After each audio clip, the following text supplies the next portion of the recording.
उसके बाद बुद्धि का एकीकरण का सिद्धांत जो दिया था वो श्रेय जा रहा है किनको?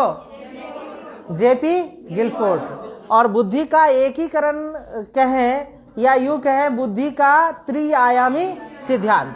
तो त्रिआयामी सिद्धांत देखिए यहाँ पे कुछ कंट्राडिक्शन आपको होगा या फिर समझने में प्रॉब्लम होगी तो उसे आप समझ जाएंगे। त्रिआयामी, त्रि मतलब 3 और आयाम, इस आयाम में कौन कौन से आयाम हैं? 3 आयाम में कौन कौन से आयाम हैं? संक्रिया, सूचना और उत्पाद। वेरी गुड, लगता है सब लोगों ने अच्छे से पढ़ा है, बहुत ही अच्छी बात है। संक्रिया, सूचना और उत्पाद ये 3 आयाम हैं, संरचना मॉडल कहते हैं। अब देखिए उसके बाद फिर आता है बुद्धि का बहुकारक सिद्धांत। बहुकारक सिद्धांत कहने का मतलब ही है कि थॉर्नडाइक ने और बुद्धि के बहुत सारे कारक मिलकर बुद्धि का निर्माण करते हैं, जिसको बालू का सिद्धांत भी कहते हैं। नहीं, बालू के ढेर का सिद्धांत, बालू का सिद्धांत कह लीजिए। और उन्होंने यह कहा कि कोई एक प्रकार की बुद्धि नहीं है जो निश्चित रूप से काम करती है, सभी प्रकार की बुद्धि काम करती है। इसलिए बुद्धि को इकाई ना मानकर इकाइयों के समूह माना गया है। ये मतलब बुद्धि कोई स्पेशल यूनिट्स नहीं है, बुद्धि मतलब उसको कहते हैं कि इकाइयों का समूह है। और जब तक सारी इकाइयां मिलकर काम नहीं करती है तब तक बुद्धि काम नहीं करेगी। जेपी गिलफोर्ड ने इसके बारे में बताया कि बुद्धि के कुल तत्वों की संख्या सबसे पहले उन्होंने बताया 120 है, फिर बताया बुद्धि के कुल तत्वों की संख्या 150 है और अंत में बताया कि बुद्धि के कुल तत्वों की संख्या 180 है। इज इट क्लियर और नॉट? अब देखिए यहां से हम लोग आगे आते हैं।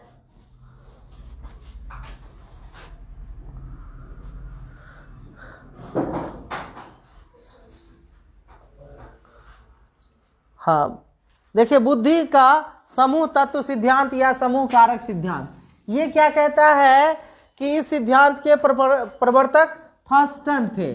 ये थर्स्टन को इसका श्रेय जाता है जिनका संबंध कहां से है? अमेरिका से है।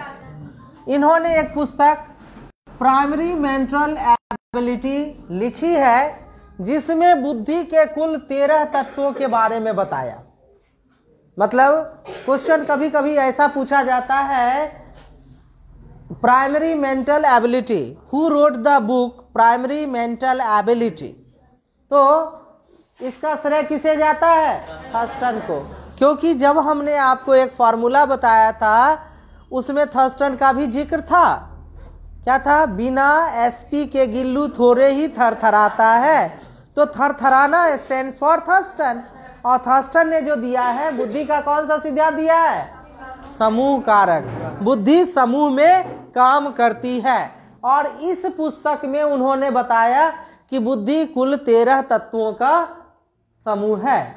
इसमें से 13 में से 7 तत्व बताया गया है।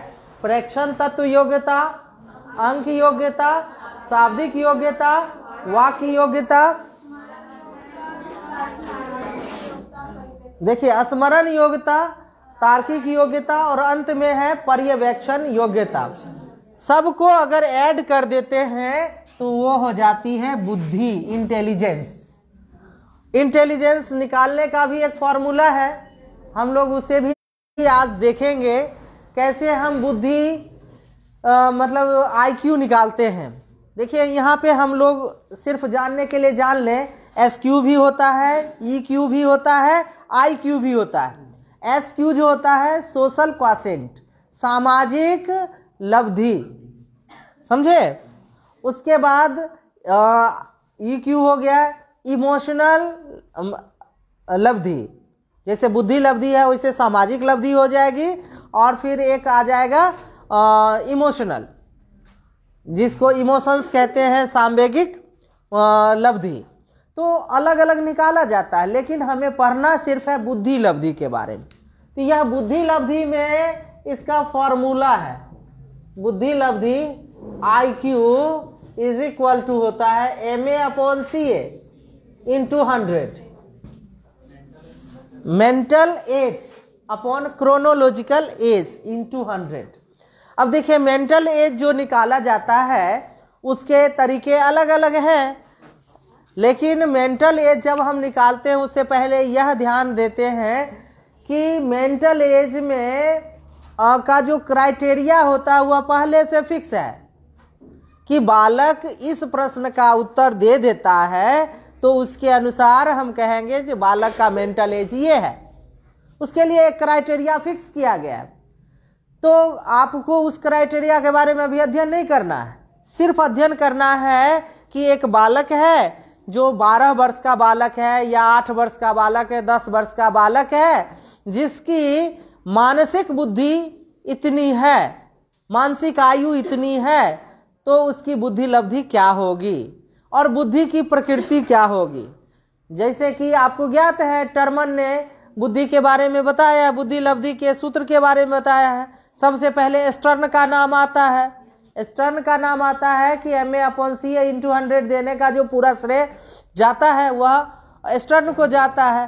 टर्मन ने भी सपोर्ट किया है इसमें, और टर्मन के बाद बीने ने भी सपोर्ट किया है। टर्मन ने 1916 में स्टैनफोर्ड यूनिवर्सिटी में इसे प्रूव करने का काम किया है टर्मन। उससे पहले स्टर्न, जिन्होंने बुद्धि लब्धि का सूत्र कंप्लीट रूप से MA/CA × 100 देने का काम वही किया है। उससे पहले बीने का नाम आता है, 1905 में बुद्धि परीक्षण किया था, उसके बाद उन्होंने दिया था, नहीं 1905 में बुद्धि परीक्षण किया था, और वह जो बुद्धि परीक्षण था वह व्यक्तिक बुद्धि परीक्षण था। व्यक्तिक बुद्धि परीक्षण और सामूहिक बुद्धि परीक्षण कुल मिला के हम जाने तो 2 प्रकार के बुद्धि परीक्षण होते हैं। व्यक्तिक बुद्धि परीक्षण वैसा बुद्धि परीक्षण है जिसमें एक बार में एक ही व्यक्ति पर परीक्षण किया जाता है। जैसे बुद्धि परीक्षण एक बार में एक व्यक्ति पर किया जाएगा तो वो व्यक्तिक बुद्धि परीक्षण, और सामूहिक बुद्धि परीक्षण होता है एक बार में एक से अधिक व्यक्तियों पर परीक्षण किया जाता है, वह है सामूहिक परीक्षण। उसी में आ जाता है आर्मी अल्फा परीक्षण और आर्मी बीटा परीक्षण। आर्मी अल्फा परीक्षण और आर्मी बीटा परीक्षण जब प्रथम विश्व युद्ध हुआ था 1914 से 18 तक हुआ था, इस दौरान अल्फा परीक्षण और बीटा परीक्षण की बात आई थी, सेनाओं के परीक्षण के लिए और दूसरा अफसरों के परीक्षण के लिए। ठीक है, वो हम बताएंगे आपको आगे। अब देखिए त्रिआयामी में तो पिछले क्लास में बता दिए थे।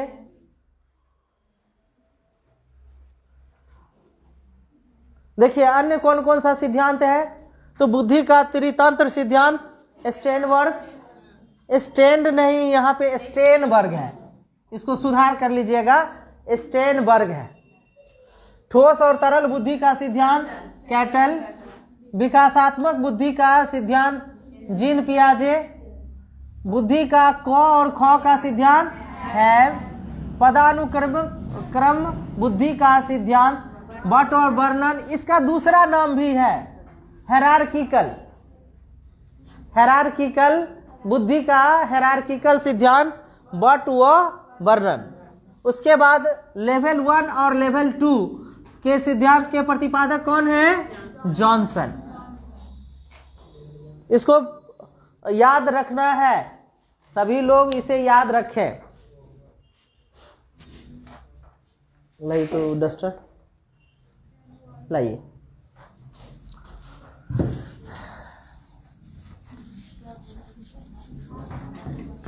अब मैं पिछले पढ़ाए गए फैक्ट से कुछ प्रश्न पूछ रहा हूं, आप लोग उसके लिए तैयार रहें।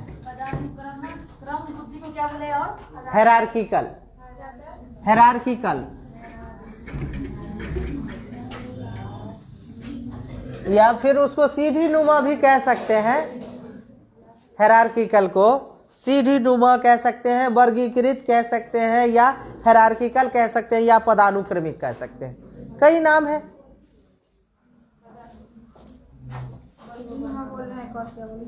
सीढ़ी नुमा, वर्गीकृत।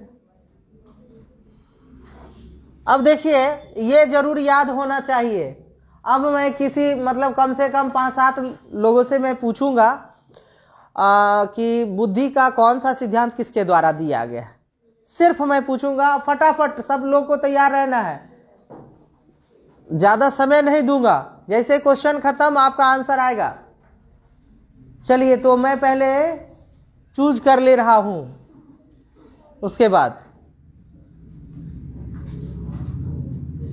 चलिए पीछे से आप बताइए। हाँ बताइए, बुद्धि का त्रिआयामी सिद्धांत किसने दिया है? जॉनसन ने। यही क्वेश्चन आप बताइए, बुद्धि का त्रिआयामी सिद्धांत जेपी गिलफोर्ड ने। थोड़ा पढ़िए, बैठिए। इसके बाद बुद्धि का द्विकारक अथवा त्रिकारक सिद्धांत, बुद्धि का द्विकारक अथवा त्रिकारक सिद्धांत, ये हिंट मिलने के बाद तो कोई भी बता सकता है। अच्छा, बुद्धि का समूह कारक सिद्धांत बताइए। नहीं बताइए। हाँ हाँ, बुद्धि का द्विकारक अथवा नहीं, बुद्धि का समूह कारक सिद्धांत थॉर्नडाइक। ये तो गलत है बिल्कुल। बुद्धि का समूह कारक सिद्धांत किसने दिया है? सबसे नहीं पूछ रहा हूं भैया, मेरे आपसे पूछ रहा हूं कि बुद्धि का समूह कारक सिद्धांत किसके द्वारा दिया गया है? मेरी तरफ देखिए, किसके द्वारा दिया गया? थर्स्टन ने दिया है। तो बुद्धि का बहुकारक सिद्धांत किसके द्वारा दिया गया? गजवाल है, उल्टा बोल रही है।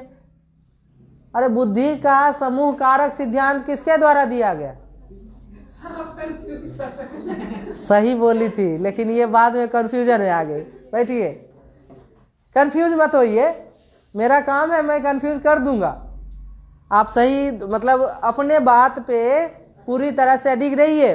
एग्जाम में होता क्या है कि आप सही बनाए हैं, क्वेश्चन पेपर में आपने सही टिक कर दिया, बगल वाले को देखा कि गलत में वो टिक किया है, आपको अपने पे विश्वास नहीं होता है, बगल वाला टिक कर लेते हैं, जब एग्जाम हॉल से निकलते हैं तो कहते हैं वो मेरा ही सही था, वो गलत वाला हम टिक कर लिए। तो मैं कह रहा हूं कि इस गलती को ना दोहराएं, या सबसे पहले आप अपने इस विश्वास पे कायम रहें। हमने जो पढ़ा, आप ये समझ सकते हैं कि कितना परसेंट रिजल्ट आता है? 5-7% आता है। 100 में 7 बच्चा ही पास कर पाता है। सारे लोग ट्यूशन नहीं पढ़ते हैं, सारे लोग कोचिंग नहीं पढ़ते हैं सीटेट के, आप ही लोग पढ़ते हैं, ये समझ लीजिए। इसीलिए आप ही लोग का उतना में रिजल्ट आता है। एग्जाम सिर्फ फॉर्म भरना, एग्जाम देना, वो बहुत लोगों मतलब बहुत सारे स्टूडेंट का यही काम है, सिर्फ फॉर्म भरना और एग्जाम देना। 8 बार 10 बार दे देंगे तो वो लोगों को कहेंगे सीटेट बहुत टफ है ना, नहीं पास करोगे। और आप 1 बार से 2 बार देते हैं, 1 बार देते हैं तो 94 नंबर आता है, दूसरी बार देते हैं तो 112 नंबर आता है। तो क्या है कि आप इम्प्रूव कर रहे हैं, और आप अपना जब एग्जाम्पल प्रस्तुत करिएगा समाज में तो लोगों को विश्वास होगा कि नहीं सही है, सीटेट बहुत टफ नहीं होता है।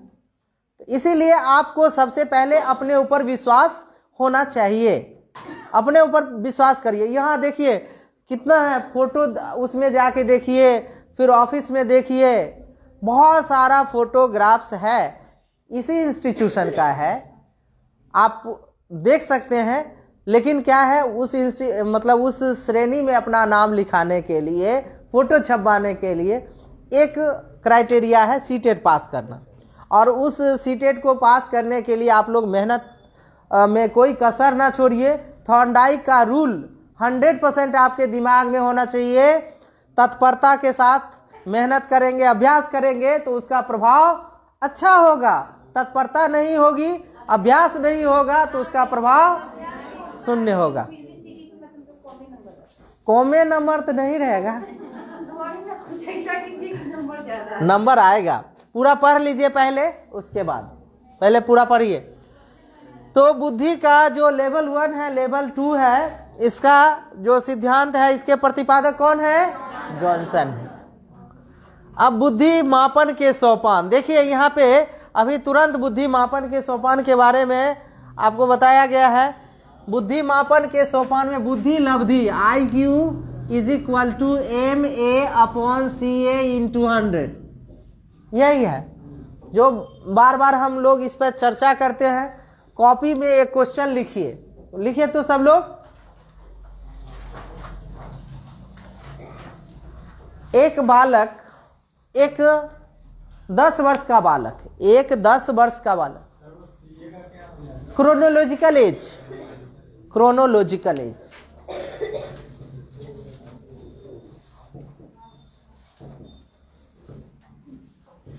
क्रोनोलॉजिकल एज,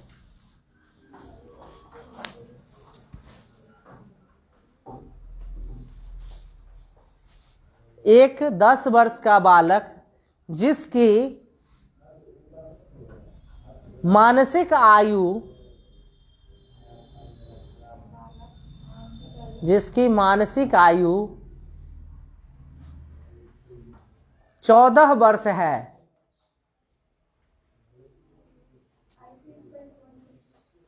उसकी बुद्धि लब्धि क्या होगी? हाँ, 140, 140। अच्छा,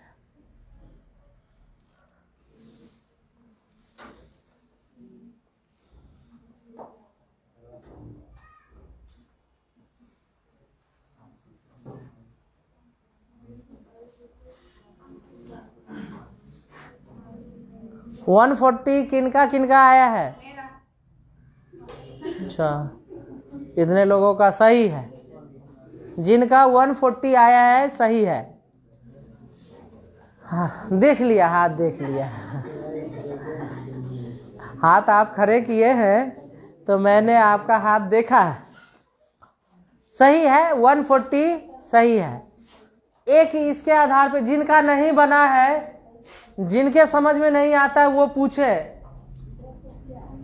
जिनके समझ में नहीं आया है वो पूछिए। और भी तरीका से तो पूछ सकता है। हाँ, एक इस तरह से पूछता है, एक और दूसरे तरीके से पूछता है। एक बालक, लिखिए तो एक क्वेश्चन और, एक और क्वेश्चन लिखिए। एक बालक जिसकी बुद्धि लब्धि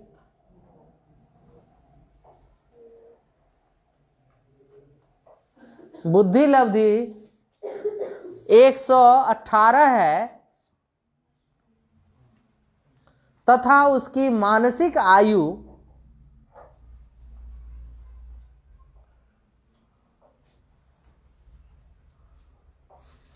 12 है, तो वास्तविक आयु ज्ञात करें। तो उसकी वास्तविक आयु ज्ञात करें। 12 है, 12 वर्ष है, तो वास्तविक आयु ज्ञात करें।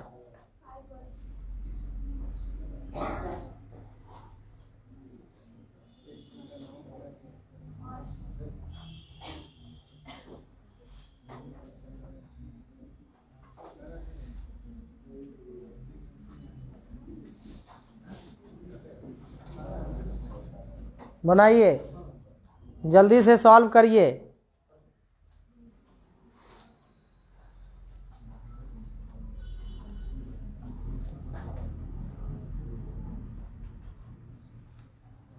लब्धि 118।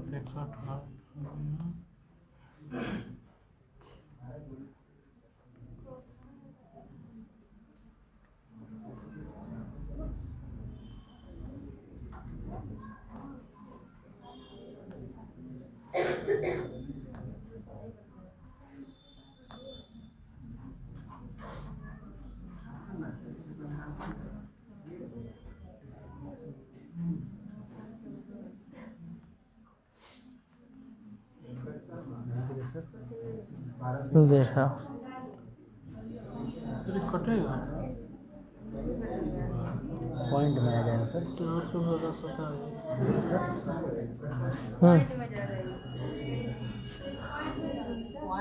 कितना पॉइंट में आए?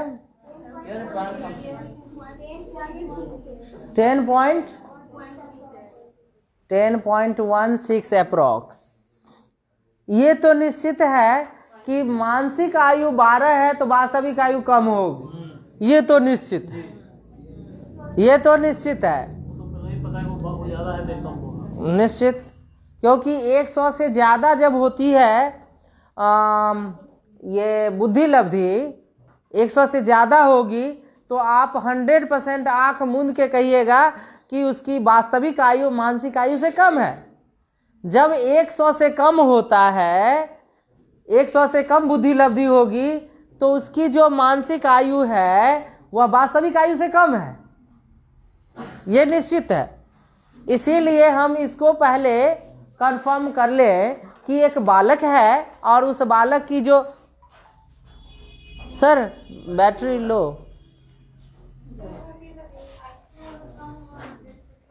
क्या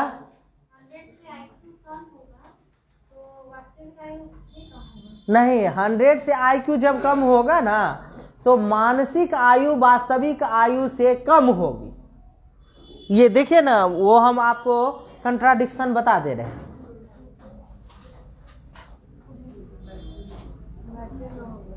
बैटरी हाई हो जाएगा। देखिए अब आगे बढ़ते हैं। तो ये आपने सॉल्व किया है, सॉल्व कर दें। देखिए क्वेश्चन है कि आपका मेंटल एज दिया हुआ है, मेंटल एज कितना है? मानसिक आयु 12 वर्ष है, 12 है और अपॉन CA लिखेंगे ही, इंटू 100 लिखेंगे ही। IQ कितना दिया हुआ है? 118।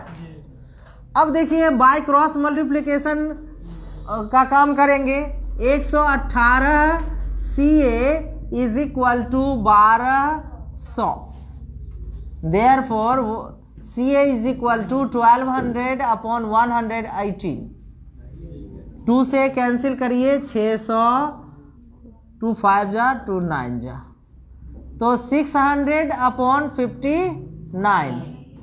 एक तो पहले आएगा ही और एक यहाँ पे 1 आया, ये 0 10 हुआ, तो यहाँ एक 0 देंगे ही देंगे, यही ना, 0 देंगे ही देंगे, तब आएगा डेसिमल। और फिर यहाँ क्या है, 1 से लगाएंगे क्योंकि 100 है और यहाँ कितना हो गया, 41 हो गया, 400, तो समझ सकते हैं कि 7 होगा नहीं, तो यही 10.17 इसका क्या हो जाएगा, लगभग वास्तविक आयु 10 साल होगी।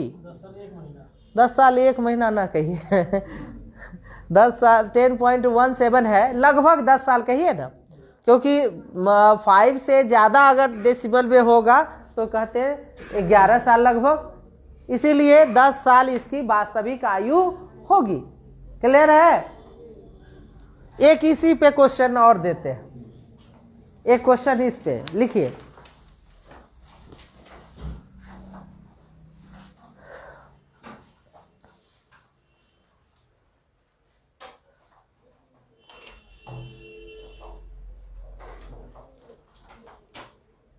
एक 14 वर्ष का बालक जिसकी बुद्धि लब्धि 130 है,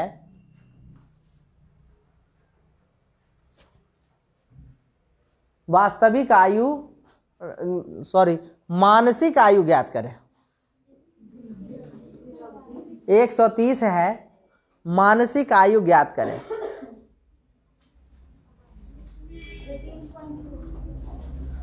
कुछ क्वेश्चंस है उसमें, ऑनलाइन वाले में?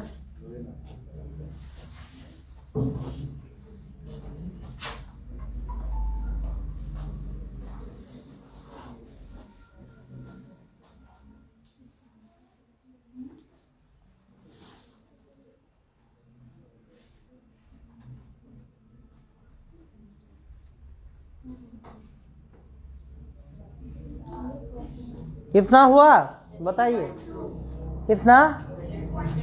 18.2।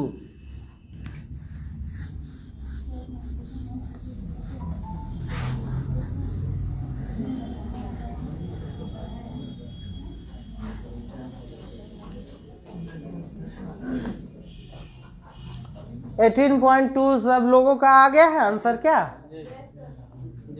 आ गया है, सही है। आपका आ गया पीछे? इधर से बताइए, आपका आया है 18.2? सॉल्व करें? अच्छा अच्छा, धीरज आ गया है, चलिए। यहाँ देखिए, कोई क्वेश्चन नहीं। एम देखिए, I Q is equal to M A upon C A into 100। बार बार ये फॉर्मूला लिखने की क्यों आवश्यकता हो रही है? बार बार लिखेंगे तो आपको याद होगा, इसलिए मैं लिख रहा हूँ। आई क्यू दिया हुआ है 130, एम ए दिया हुआ है कितना? एम ए, और सी ए कितना दिया हुआ है? 14 इंटू 100। अब 130 into 14 is equal to 100 M ए।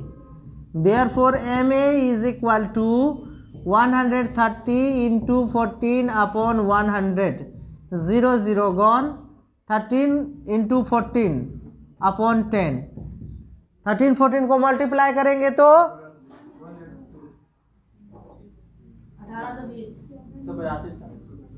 1820 नहीं होगा,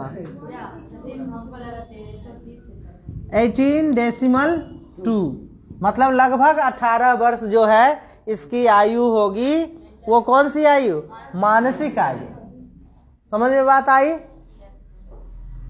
यहां देखिए, समझ में आ गई बात? आगे बढ़े। अब हम लोग चलते हैं history of intelligence. History of intelligence लिखिए, लिखिए जल्दी लिखिए, अभी तक फॉर्मूला ही सिर्फ था। History of intelligence.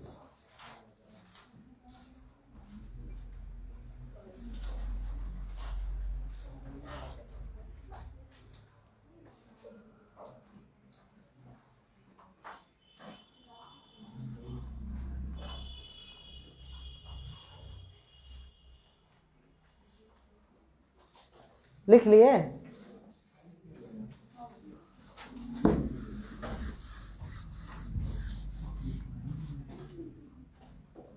अब देखिए, हिस्ट्री ऑफ इंटेलिजेंस में हम लोग 50% जो ट्रेड्स होते हैं वह माता पिता के होते हैं, और 1/4 दादा दादी नाना।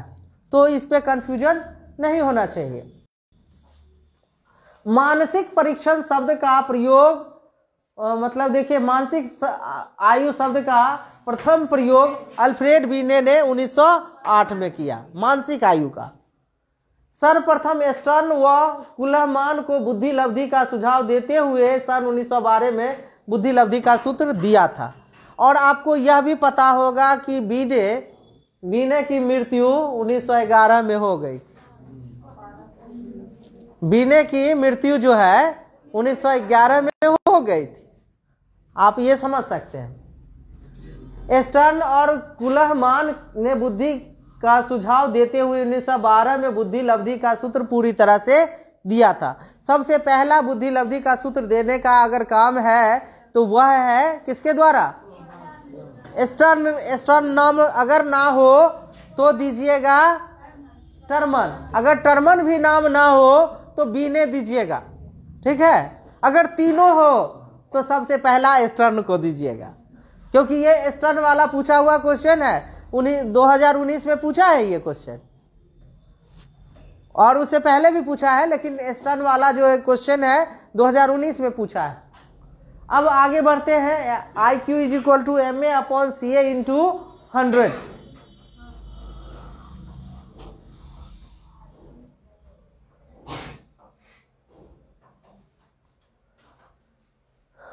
अब देखिए सर एक बार अभी जो सेंटेंस बोले वो सारा का नाम फिर से बोलेंगे तो क्वेश्चन कर लीजिए।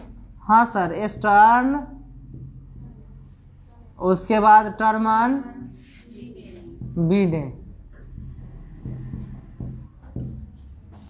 समझ गए? हाँ बता रहा हूं। अगर बुद्धि लब्धि का पूर्ण सूत्र किसने दिया है ma/CA/100, तो अगर स्टर्न का नाम है तो आप स्टर्न में टिक करिए।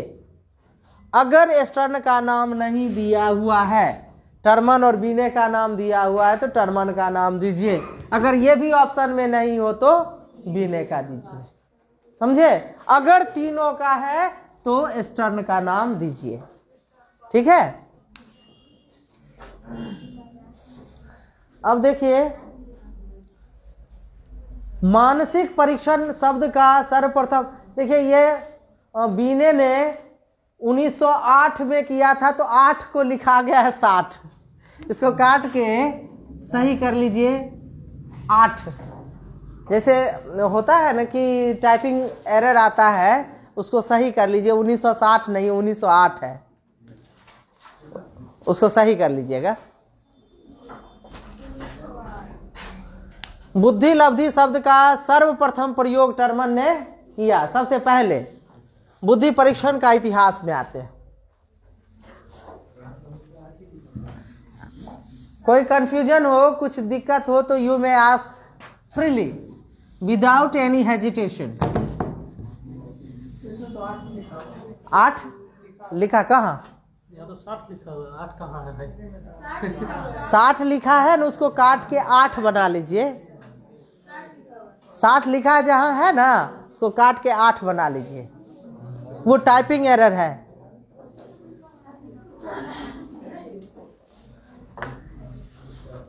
अब सब कुछ, जैसे आपने ऐप खरीदा है और आप रेगुलर आ रहे हैं, तो दूसरा ऐप सिर्फ खरीद लेगा तो इतना तो फायदा उसको नहीं ना मिल पाएगा। दोनों में कुछ ना कुछ अंतर होना चाहिए। जो लाइव क्लास में है वो, और जो मतलब लाइव में नहीं है, मतलब इनडायरेक्टली ऐप खरीद के पढ़ रहे हैं, दोनों में अंतर तो होना चाहिए ना कुछ। ये अंतर है। जहाँ करेक्शन रिक्वायर्ड है वहाँ मैं करेक्शन करवा देता हूँ। चलिए अब देखिए, बुद्धि परीक्षण का इतिहास हमने पहले ही बताया है कि सबसे पहला बुद्धि परीक्षण अल्फ्रेड बीने और साइमन ने मिलकर 1905 में तैयार किया गया, जिसे बीने साइमन परीक्षण के नाम से जाना जाता है। और यह जो बीने साइमन परीक्षण है वो अलग अलग है परीक्षण है। तो यहाँ पे देखिए कि पहला जो परीक्षण है वह तैयार किया गया था बीने और साइमन ने, दोनों ने मिलकर 1905 में तैयार किया गया। और यह एक प्रकार का वैयक्तिक बुद्धि परीक्षण है। वैयक्तिक बुद्धि परीक्षण है। कौन सा बुद्धि परीक्षण है? वैयक्तिक बुद्धि परीक्षण। याद रखने की चीज है, कभी कभी पूछेगा कि सबसे पहला बुद्धि परीक्षण डैश ने डैश के साथ मिलकर तैयार किया, जिसका नाम डैश था। तो डैश ने डैश के साथ मिलकर तैयार किया, जिसका नाम डैश था। तो अल्फ्रेड बीने ने साइमन के साथ मिलकर 1905 में तैयार किया, जिसका नाम बीने साइमन परीक्षण था। कभी कभी ऐसा भी घुमा घुमा के पूछता रहता है। हाँ, यही वैयक्तिक परीक्षण है। और उसमें प्रश्नों की संख्या जो थी वह 30 थी। बीने साइमन परीक्षण में कुछ मिलकर तैयार हुए ना। अभी आप बताएं कि मिस्टर गार्ड में बीने की मृत्यु हो गई। हाँ, लेकिन पीछे मतलब दिया हुआ कि एक तरफ मिस्टर गार्ड में अल्फ्रेड बीने ने मतलब प्रशिक्षण किया था। हाँ, तो उसी समय असामयिक मृत्यु हो गई थी।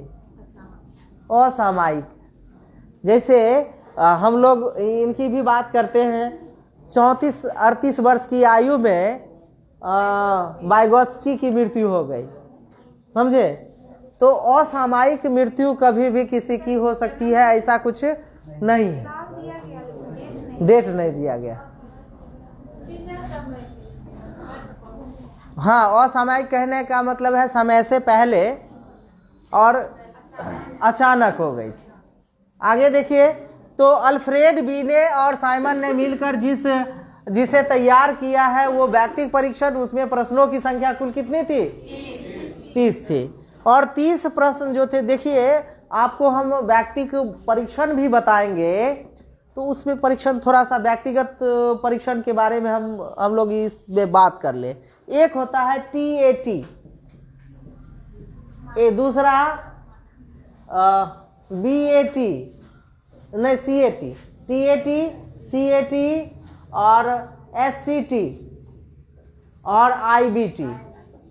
देखिए ये चारों के बारे में थोड़ा थोड़ा हम हल्का हल्का बता देते हैं। हो सकता है कि चैप्टर ना पढ़ाना पड़े और पूछ ले तो फिर आप आगे रहेंगे।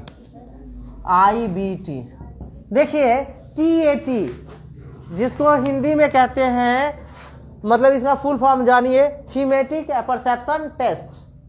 थीमेटिक एपरसेप्शन टेस्ट जो है ये देने का काम मॉर्गन और मूरे का है। अंतर व्यक्तिक परीक्षण, प्रासंगिक अंतर्बोध परीक्षण। हाँ, प्रासंगिक अंतर्बोध परीक्षण इसको हिंदी में कहिए, प्रासंगिक अंतर्बोध परीक्षण। हाँ वही है परीक्षण। मॉर्गन मूरे इसका नाम हो गया, इस देने का श्रेय जाता है मॉर्गन मूरे।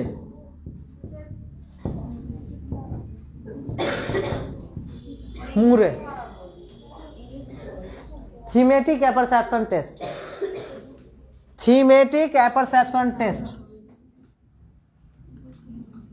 चलता नहीं है। उधर देखिए स्केच लाइए, तो स्केच एक और है, थीमेटिक एपरसेप्शन। इसको आप चाहेंगे तो लिख सकते हैं TAT, थीमेटिक एपरसेप्शन टेस्ट, प्रासंगिक अंतर्बोध परीक्षण। हाँ, दूसरा CAT, थीमेटिक एपरसेप्शन टेस्ट।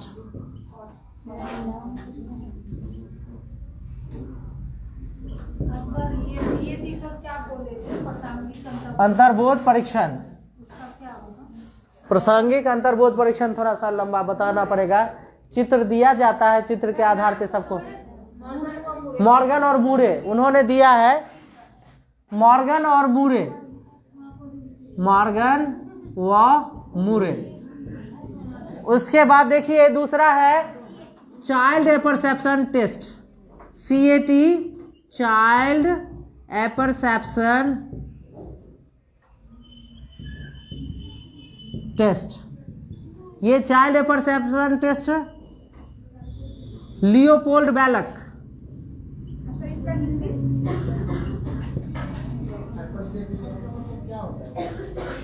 अंतर्बोध कहने का मतलब होता है प्रासंगिक, या फिर यहाँ पे ए परसेप्शन, ये ए परसेप्शन अंतर्बोध कहते हैं। यहाँ कहने का मतलब है कि बालक कैसे समझता है, जैसे चित्र दिखाते हैं ना तो उसे क्या बोध होता है, फिल इन द ब्लैंक्स देते हैं तो क्या बोध होता है, समझे, वही है चाइल्ड एपरसेप्शन टेस्ट। उसके बाद लियोपोल्ड बैलक, उसको हम हिंदी में लिखते हैं बाल अंतर्बोध परीक्षण, बाल अंतर्बोध परीक्षण, बाल अंतर्बोध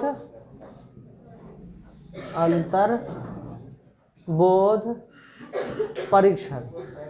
लियोपोल्ड बैलक।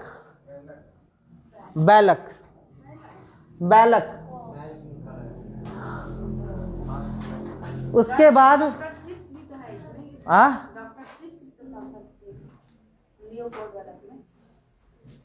हो सकता है, लेकिन इतना ही याद रखिए। उसके बाद एक आता है SCT, sentence complete test,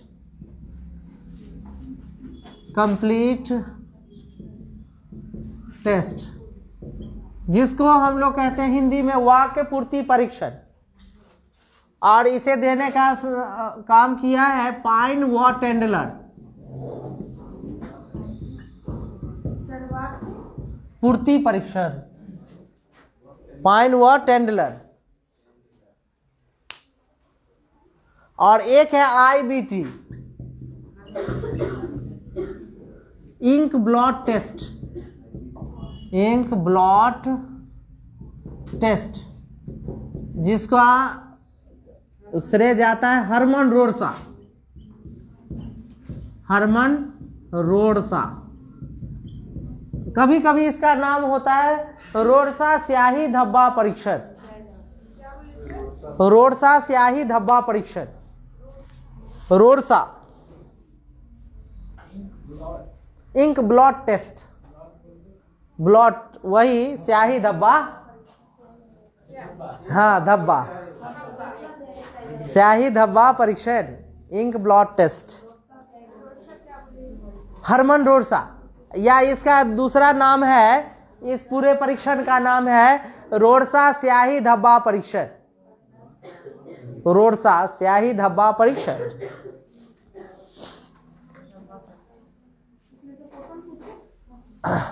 sir पूछा जाता है, तब तो मैं कह रहा हूं। आगे देखिए,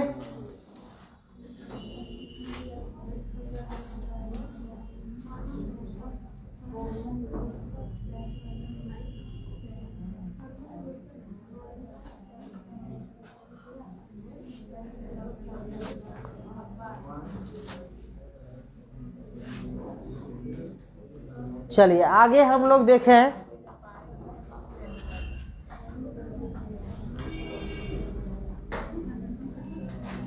अब ये आपको तो पता होना ही चाहिए, ये तमाम चीजें लिखे हैं, आप इसे जरूर याद कर लेंगे।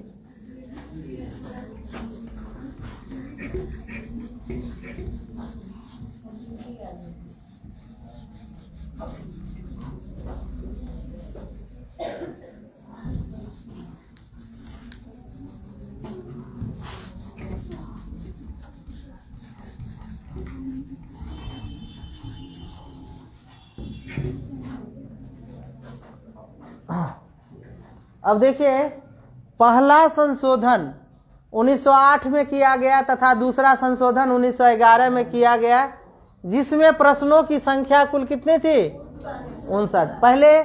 सबसे पहले प्रश्नों की संख्या 30 थी, बाद में बढ़ा के कितना किया गया? 59। सन 1916 में अमेरिका के स्टैनफोर्ड यूनिवर्सिटी में टर्मन की अध्यक्षता में बीने साइमन बुद्धि परीक्षण का संशोधन किया गया।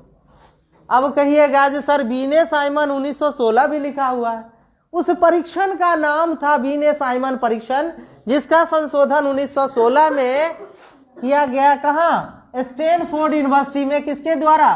टर्मन के द्वारा। टर्मन प्रोफेसर थे, उनके द्वारा इसमें मतलब संशोधन किया गया। स्टैनफोर्ड बीने परीक्षण या टर्मन बुद्धि परीक्षण में प्रश्नों की संख्या कहाँ पहुंच गई? पहले 30 थी, तब 59 हुई, और अंत में कितना पहुंच गया? 90। अब देखिए, भारत में सबसे पहला बुद्धि परीक्षण 1922 में FG कॉलेज व लाहौर के प्रिंसिपल डॉक्टर CH राइस के द्वारा बनाया गया।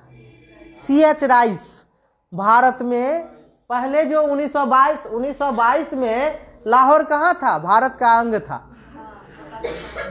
भारत का अंग था। और वहीं के जो प्रिंसिपल थे डॉक्टर CH राइस, उन्होंने ही इस परीक्षण की शुरुआत की। हिंदी में वो कॉपी किया था, समझ रहे हैं? साइमन बुद्धि परीक्षण का कॉपी किया था और उसे हिंदी में किया था 1922 में, जहां स्टेटमेंट की संख्या 35 और सब स्टेटमेंट की संख्या 7 थी।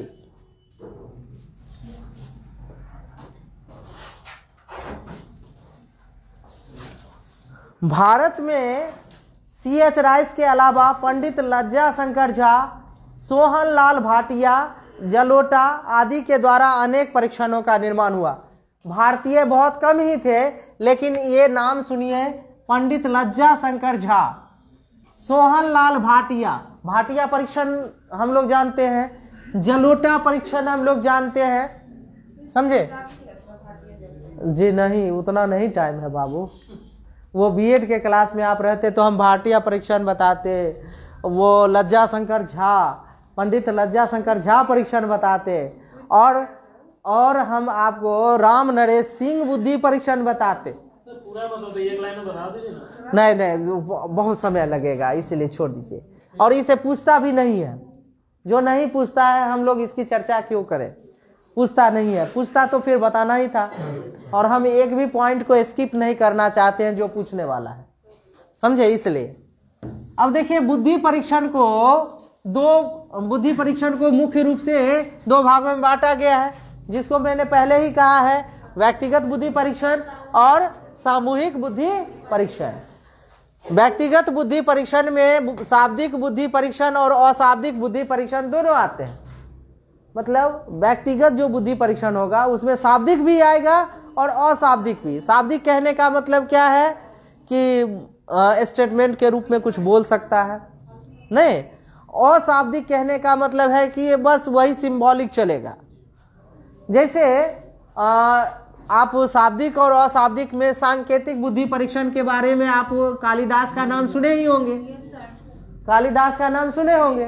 कालिदास मतलब उस समय बुद्धि परीक्षण का इतिहास चल रहा था, बुद्धि परीक्षण के बारे में चल रहा था। तो कहा गया ये कि विद्योत्मा बहुत ही विद्वान थी, और वह कही कि जो मुझे शास्त्रार्थ में पराजित कर देगा मैं उसी के साथ विवाह करूंगी। पंडित मतलब बड़े बड़े विद्वान आते थे और पराजित होकर वापस चले जाते थे। बड़े बड़े विद्वान आते थे, पराजित होकर वापस चले जाते थे। कुछ पंडित ने वो बताया कि चलो भाई, विद्योत्मा की शादी होनी चाहिए, विवाह होनी चाहिए, तो क्यों ना हम इसे विवाह करवाएं। कहा चलो सबसे ज्यादा मूर्ख जो होगा उसी को खोजेंगे, उसी को ढूंढेंगे। मूर्ख ढूंढने की कोशिश शुरू हो गई। ढूंढते ढूंढते ढूंढते ढूंढते एक जगह पे पहुंचे वो पंडित लोग। तो उन्होंने देखा एक व्यक्ति है जो जिस डाल पे बैठा है उसी डाल को काट रहा है। उन्होंने कहा वाह, अब इससे ज्यादा मूर्ख हमें कोई मिल ही नहीं सकता है, कोई नहीं मिल सकता इससे ज्यादा मूर्ख। कि भाई नीचे आओ। नीचे वो आया, वो व्यक्ति नीचे पहुंच गया, और उसके बाद ये हुआ कि कहा तुम्हें विवाह करनी है। खुश हो गया, खुश हो गया बहुत ज्यादा। कहा अच्छा विवाह करनी है तो एक काम करो, जो हम कहेंगे तुमको बोलना कुछ नहीं है, कुछ नहीं बोलना है। चलिए ठीक है, नहीं बोलेंगे, कुछ नहीं बोलेंगे।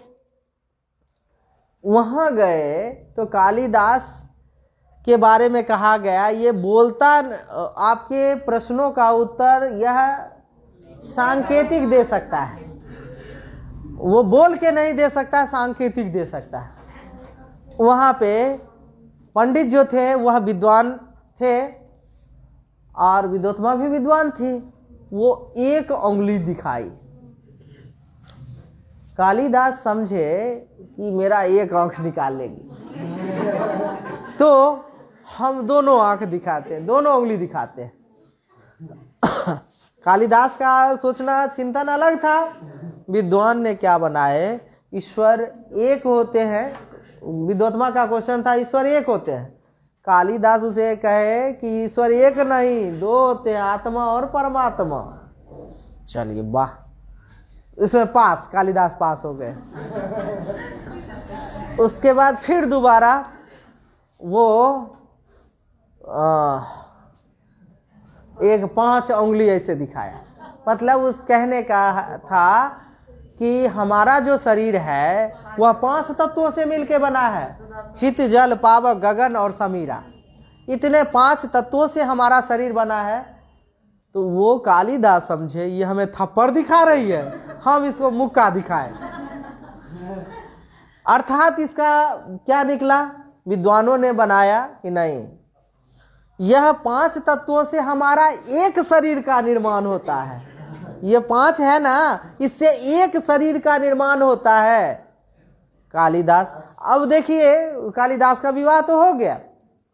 यहाँ पे 2 तरह की बुद्धि काम की, एक शाब्दिक बुद्धि, एक अशाब्दिक बुद्धि।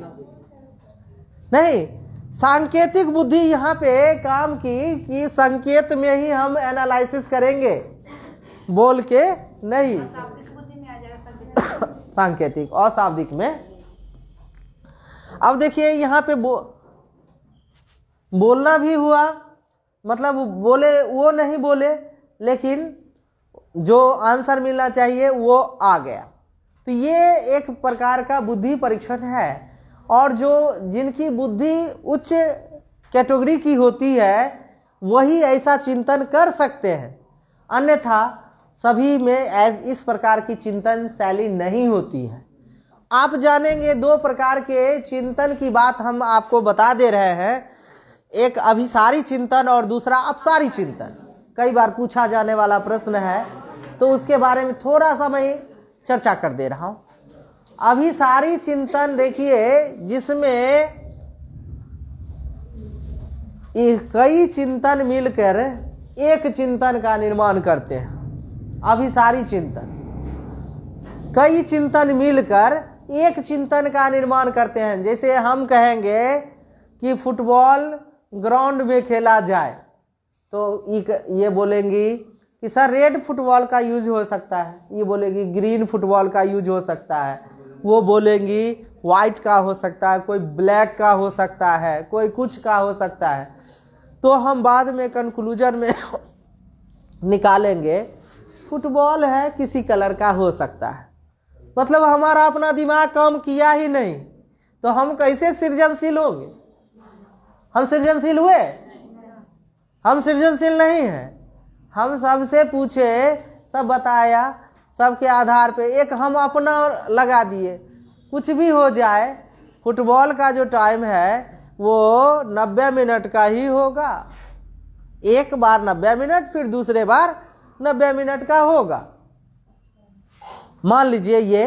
तो हमने अपना भी विचार उसमें डाला, वही तो चिंतन की शैली जो है, उसी को हम लोग अपसारी चिंतन कहते हैं। एक बालक जो अपसारी चिंतन करने वाला होता है वह सृजनशील होता है। क्वेश्चन में पूछा जाने वाला है यह कि सृजनशील बालकों का जो तर्क होता है या फिर सृजनशील बालकों की जो चिंतन शैली होती है वह निम्नलिखित में डैश होती है। उसमें ऑप्शन रहेगा अपसारी, अभिसारी और दोनों, इनमें से कोई नहीं। अपसारी चिंतन, अपसारी चिंतन जो होगा तभी वह ज्यादा से ज्यादा वो सृजनशील होगा। अब अभिसारी चिंतन में सृजनशील होगा लेकिन बहुत कम, अपना तो कुछ लगाया नहीं, जो समाज का है समाज को दे दिया, अपना कुछ नहीं, तो अभिसारी है। समझ में बात आई? अभिसारी चिंतन शैली वैसी चिंतन शैली होती है जो कई विचारों को मिला के एक विचार का निर्माण होता है, अभिसारी। और अपसारी में अभिसारी कहते हैं।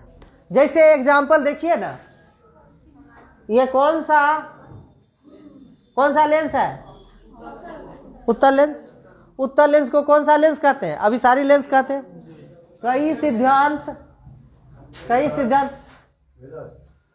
कई यहाँ पे सिद्धांत आए, कई चिंतन आए, एक बिंदु पे मिल गए, एक चिंतन शैली यहाँ से विकसित हो गई। जब एक चिंतन शैली विकसित हुई तो इसे हम लोग क्या कहते हैं? अभिसारी। क्योंकि आपको पहले से पता है उत्तर लेंस को अभिसारी लेंस कहते हैं। क्लियर?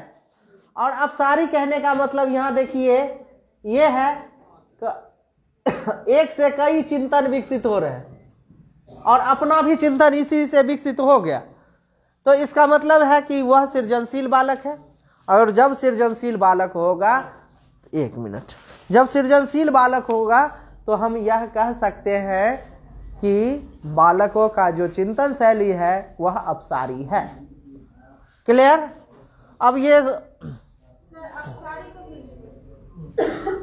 अपसारी अभी तक नहीं समझे, फिर से मैं समझा दे रहा हूँ, रुकिए फिर हम अपसारी चिंतन को बताइए, तो बताइए। वैसी प्रक्रिया होती है, हाँ। ऐसा चिंतन होता है जिसमें अनेक सारा मतलब एक आदमी है या फिर अनेक आदमी मिलके बहुत सारा विचार प्रकट किया अपसारी, तो वो हो जाता है कि अनेक विचार प्रकट करना रहता है, तो वो अपसारी हो जाता है। थोड़ा सा करिए। फिर अनेक बनता है, एक से अनेक बनता है। हाँ, अपसारी चिंतन में एक चिंतन से कई चिंतन का निर्माण होता है, उसमें अपना भी एक चिंतन लगा रहता है, वही है, उसको कहते हैं अपसारी चिंतन। आप समझ में आई बात? बैठिए। एक क्वेश्चन है, नीचे स्लाइड पर एक बालक की समस्या को मतलब, हाँ बोलिए ना। एक बालक की समस्या को मतलब कई तरीके से सोचता है, तो कौन सा अपना चिंतन मत है? कौन सा? एक समस्या को बहुत तरीके से सोचता है, कौन सा चिंतन? अपसारी चिंतन। देखिए अभी तुरंत एक समस्या है, ये देखिए ना, एक समस्या है, इसको कई तरीके से चिंतन कर रहा है, ये अपसारी है।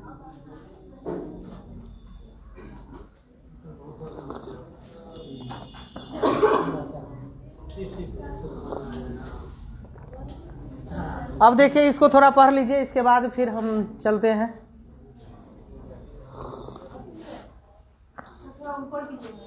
जी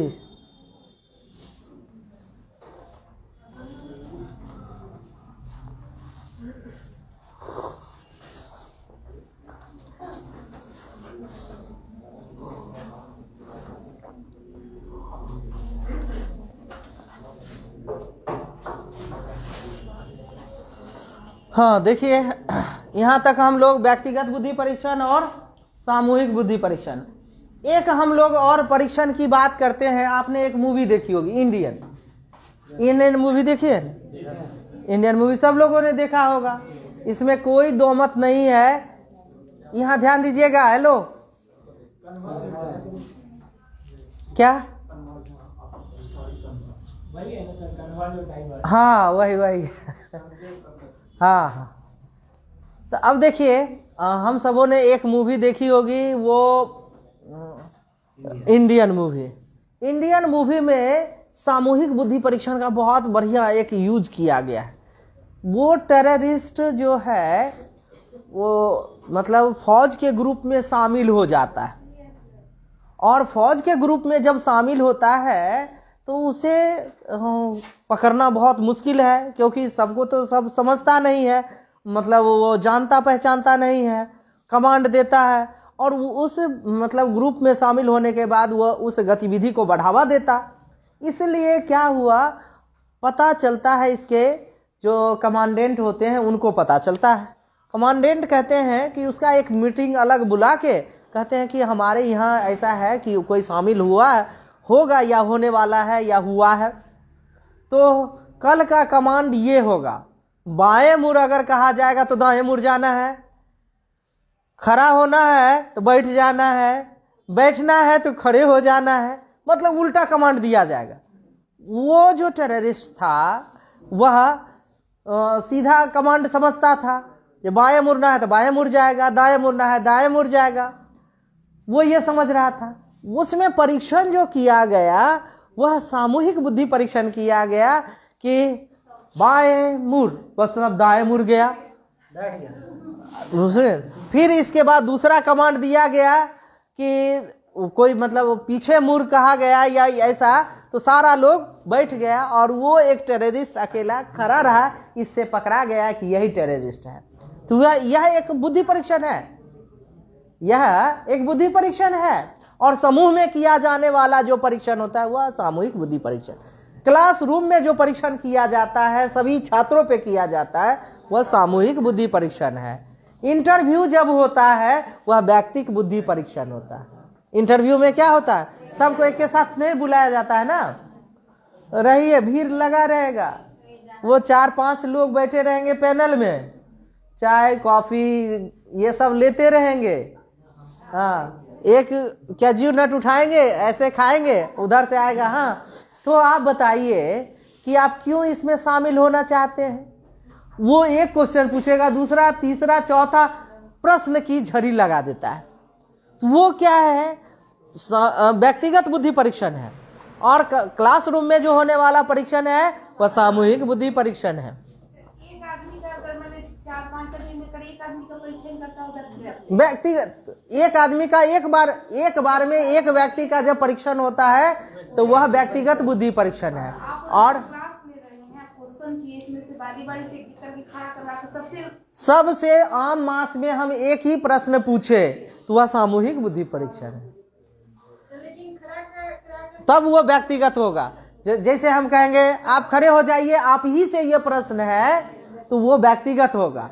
और हम जब प्रश्न बोर्ड पे लिख दिए और सभी को जवाब देना है तो वह हो जाएगा सामूहिक बुद्धि परीक्षण। क्लियर? आगे बढ़े।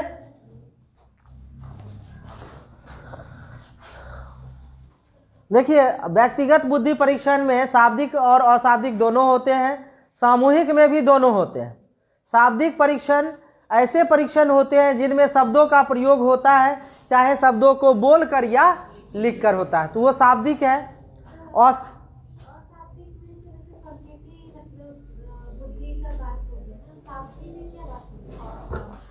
शाब्दिक में जो प्रश्न पूछा जाता है, परीक्षण किया जाता है, उसमें शब्दों को बोलकर परीक्षण होते हैं। और अशाब्दिक में है कि बोल के नहीं, शब्दों का प्रयोग किया ही नहीं जाता है, संकेत का प्रयोग किया जाता है। समझ रहे हैं? जैसे देखिए, भूल भुलैया परीक्षण किनके द्वारा दिया गया है? पोर्टियस के द्वारा दिया गया है। भूल भुलैया परीक्षण कभी हम लोग जब छोटे थे तो एक नंदन, चंपक इत्यादि आती थी ना मैगजीन, हम लोग छुप छुप के पढ़ते थे उसे। नहीं, वो उसकी बात मैं नहीं कह रहा हूँ, नंदन, चंपक इत्यादि की बात बच्चे बहुत ज्यादा पसंद करते हैं। उसके बीच में एक बना रहता था मोटू है ये, और इसको जाना है अपने घर, कैसे जाएगा?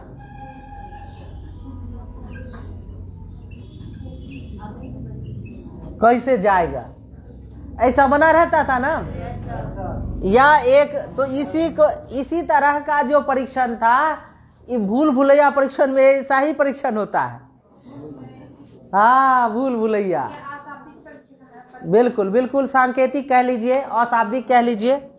इसमें बोला कुछ नहीं जाता है, लेकिन आप जैसे यहाँ से चला, मान लीजिए यहाँ से ऐसे आया, ऐसे आया, यहाँ सटा हुआ है, यहाँ सटा हुआ है, तो फिर वापस जाना पड़ेगा इसको। क्वेश्चन तो ऐसा है, बना कर देगा क्या? क्वेश्चन बना के ये क्वेश्चन नहीं पूछेगा, सीधा पूछेगा भूल भुलैया परीक्षण निम्नलिखित में से किसके द्वारा दिया गया? चित्र नहीं देगा, उतना नहीं करता है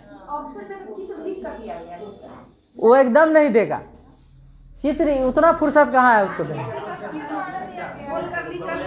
हाँ हाँ, ये देगा, सांकेतिक होता है, सांकेतिक। उसके बाद देखिए लिखा हुआ पोर्टियस संकेत के द्वारा परीक्षण किया जाता है, या संकेत या चित्र भी अगर लिखा तो वो भी हो सकता है। आगे देखिए, वस्तु संयोजन परीक्षण, वेसलर चित्रपूर्ति परीक्षण, ब्लॉक बिल्डिंग परीक्षण, मनुष्य कृष्णा परीक्षण। ये कृष्णा नहीं, उसको तृष्णा परीक्षण कह दीजिएगा, मनुष्य तृष्णा परीक्षण इत्यादि जो है भारतीय विकलांग, अनपढ़ तथा सैनिकों की छटनी के लिए अशाब्दिक परीक्षण सहयोगी है। मतलब क्या है कि विभिन्न भारतीय विकलांग, अनपढ़ इत्यादि के लिए जो परीक्षण किए जाते थे, वह उस परीक्षण का नाम होता था आर्मी बीटा परीक्षण, आर्मी अल्फा परीक्षण इसके लिए, और उसी सैनिकों का जो अफसर होता था उसके लिए आर्मी बीटा परीक्षण होता था। आर्थर एस ओटिस आएगा, फिर आएगा, देखिए ना, army alpha and army beta परीक्षण। में दोनों आएगा, अशाब्दिक और शाब्दिक दोनों। हाँ, दोनों तरह का।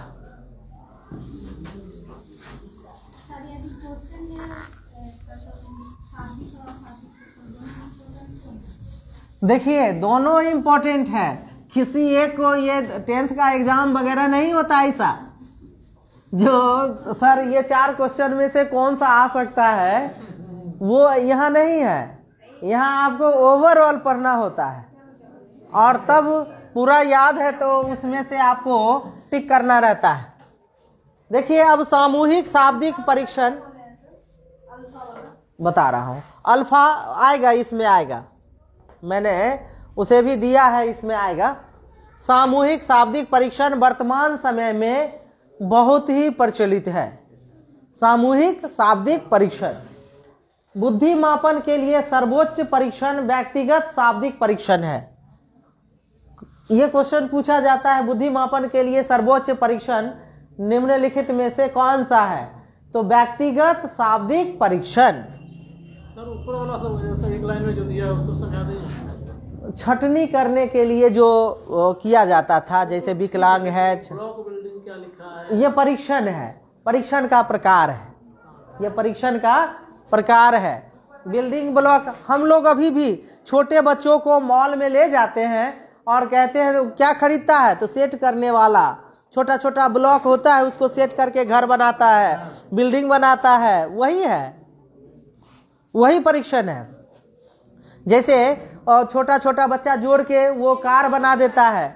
अभी एक वो आता है खाने वाला, बच्चा सब खरीदता है, नहीं किंडर जॉय में रहता है। हाँ, तो मतलब ऊपर वाले में आ गया आर्मी अल्फा परीक्षण। वो आर्मी अल्फा बीटा की बात अभी हम यहाँ पे हुई ही नहीं, शाब्दिक और अशाब्दिक की बात अभी हो रही है। ये नीचे वाला पॉइंट भी तो सैनिक छटनी वाला उसी में है। हाँ, तो ये अभी अशाब्दिक विभिन्न भारतीय विकलांग अनपढ़ सैनिकों की छटनी के लिए जो किया जाता था वो अशाब्दिक परीक्षण के द्वारा किया जाता था, क्योंकि अशाब्दिक परीक्षण के द्वारा वैसे लोगों को किया जाता था छटनी जो कम पढ़े लिखे रहते थे। ज्यादा पढ़े लिखे रहते हैं तो उनको प्रश्न पूछ के हटा देगा, लेकिन कम पढ़े लिखे तो कोई काम दिया, कोई सिंबल दिया, उसको पहचानिए, नहीं पहचानते तो जाइए, है ना, वही अशाब्दिक है। सामूहिक शाब्दिक परीक्षण वर्तमान समय में बहुत ज्यादा प्रचलित है। अब देखिए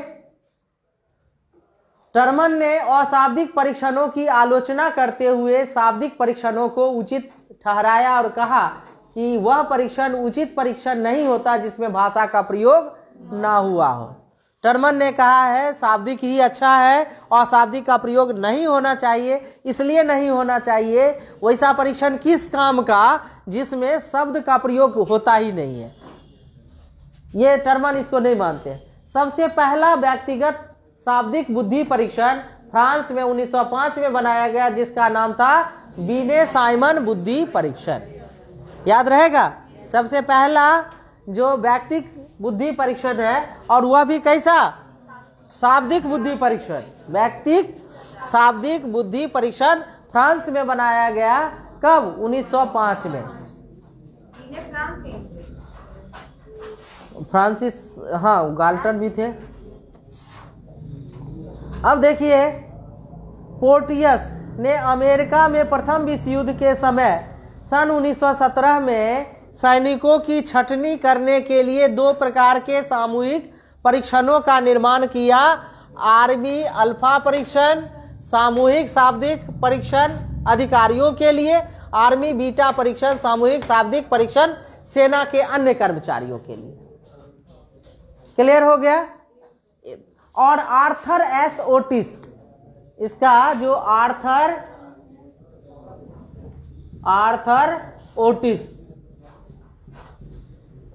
ये आर्मी अल्फा और आर्मी बीटा परीक्षण ये जो दिए हैं पोर्टियस ने कहा था, लेकिन आर्मी अल्फा और आर्मी बीटा दोनों मेन मुख्य रूप से देने का काम जो है आर्थर ओटिस का है। आर्थर ओटिस, याद रखिएगा। नाम है आर्थर ओटिस ने आर्मी अल्फा और आर्मी बीटा परीक्षण दिया। पोर्टियस ने उसका सपोर्ट किया था, दिया ये Arthur S Otis, Arthur Otis उसको कह सकते हैं, अल्फा और आर्मी बीटा परीक्षण। बुद्धि परीक्षण के माध्यम से मानसिक आयु ज्ञात की जा सकती है। बुद्धि परीक्षण के माध्यम से होता ही है मानसिक आयु। मानसिक आयु जो शब्द है वह किसके द्वारा दिया गया है? अल्फ्रेड बीने के द्वारा।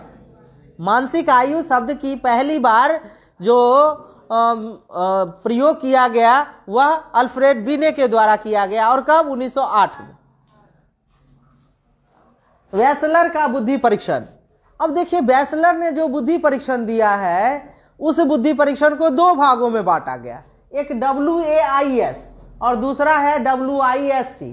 WAIS कहने का मतलब है कि Wechsler adult intelligence scale, Wechsler adult intelligence scale, जिसको हम लोग कहते हैं कि W stands for वेसलर,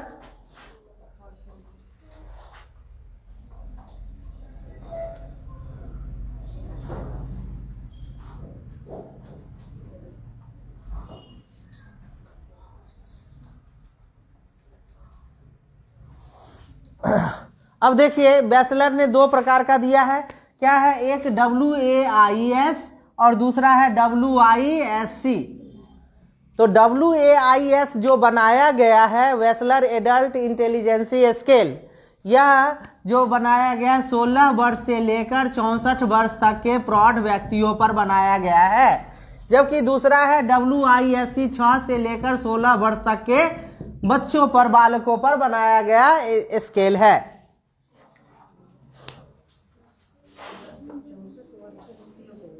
प्रौढ़ों के लिए देखिए वही है जिसमें वेसलर ने बच्चों के बुद्धि मापने के लिए के स्केल तैयार किया, जिसके लिए उन्होंने 6 से 16 वर्ष तक के बच्चों को शामिल किया। वही है।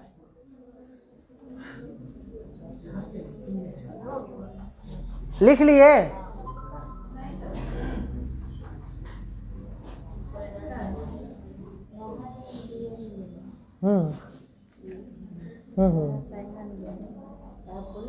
अल्फ्रेड भी ने, उसको काट के बना लीजिए। हाँ अल्फ्रेड भी ने। हाँ।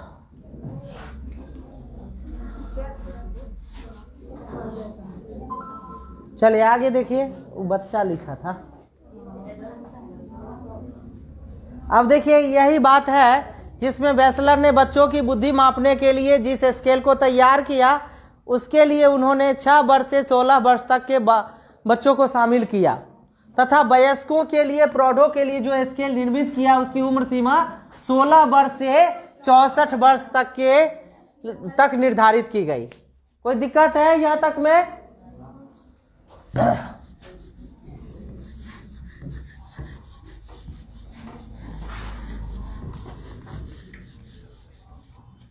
अब देखिए आगे,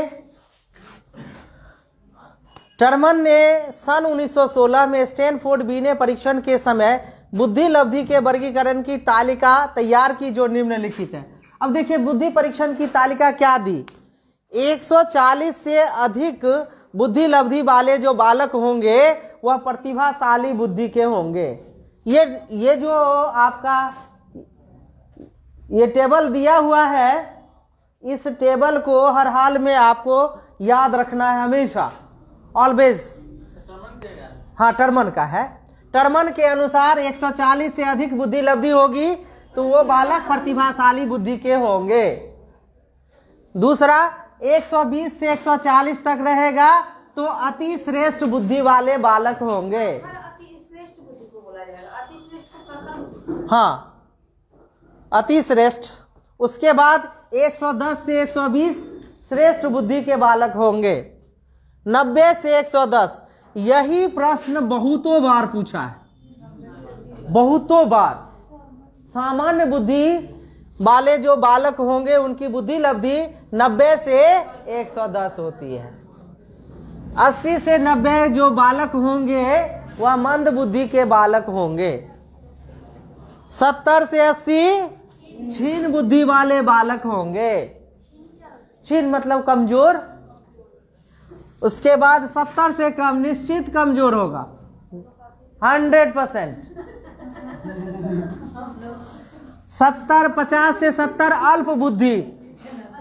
अल्प बुद्धि बहुत कम बुद्धि है, बहुत कम बुद्धि है, समझ रही है? हाँ, 50 से 70 में बहुत कम बुद्धि है। उसके बाद 20 या 25 से 50 जो होता है मूर्ख बुद्धि। मूर्ख बुद्धि। और देखिए ना, एक और देख लीजिए, जब ये बात है 20 से कम, वो कैसा महामूर्ख?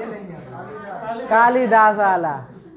और यह भी आप जान के हैरानी होगी कि कालिदास जी को माता की शक्ति इतनी प्राप्त हुई, एक ही रात में इतने बड़े विद्वान बन गए जो उन्होंने 3 महाकाव्य की रचना कर डाली, रघुवंशम, कुमार संभवम और मेघदूतम। ये इसकी रचना कर दी, जो कहा जाता है कि ये तीनों अगर पढ़ लिया समझिए वो विद्वान हो जाएगा। अब छोड़ दीजिए, ज्यादा स्टोरी नहीं बताना है।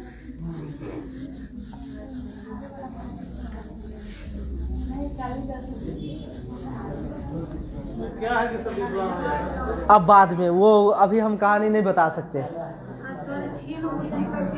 कमजोर, कमजोर। अब देखिए हम लोग आते हैं अब संवेगात्मक बुद्धि। संवेगात्मक बुद्धि, ध्यान दीजिएगा, please concentrate of your mind. संवेगात्मक बुद्धि कहने का क्या आशय है? संवेग कहने का क्या मतलब है? वेग, मन का वेग।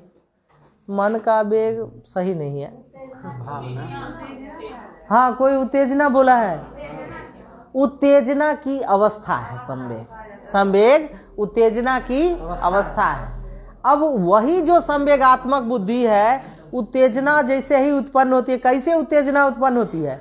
जैसे आपको किसी से बहुत गहरी दोस्ती है, बहुत गहरी दोस्ती है, और आप मतलब साल 2 साल से बातचीत भी नहीं हुई है उससे, कोई कह दे कि वो आया है, वो आया है, सुन के ही उत्तेजित हो जाते हैं। और छोड़ो सारा काम, नहीं पहले मैं आता हूँ उससे मिलके, मेरा दोस्त है। नहीं, इस तरह की बातें होती है। वह क्या है? उत्तेजित हो गया। और 3 तरह के हार्मोन्स का सेक्रेशन यहाँ पे होने लगता है। हार्मोन्स का जो सेक्रेशन होता है वह किस ग्लैंड के से हार्मोन्स का सेक्रेशन होता है? नहीं, एड्रिनल ग्लैंड से, जिसको एड्रिनलिन कहते हैं। एड्रिनलिन, एड्रिनलिन हार्मोन्स का सेक्रेशन होता है। और यह 3F हार्मोन्स, 3F हार्मोन्स का सेक्रेशन करता है। वो 3F हार्मोन में कैसे कैसे? फाइट, फ्राइट, फ्लाइट, इस 3 तरह के हार्मोन्स का सेक्रेशन होता है। Fight, fright, flight. जब उत्तेजना बढ़ती है तो इसी हार्मोन्स के कारण उत्तेजना बढ़ती है। मतलब क्या है? उसको गति दे देता है। जैसे आपको किसी से नफरत है, उसका नाम कोई ले लिया, हो गया, आपका टेम्परेचर बढ़ गया। हाँ, टेम्परेचर अचानक ये हाई कर देता है एड्रिनलिन हार्मोन। अचानक, सिर्फ नाम लेने से, है ना? तो ये 3F हार्मोन्स का सेक्रेशन होता है। फाइट, फ्राइट, फ्लाइट, इस एक्टिविटी में बढ़ावा देता है।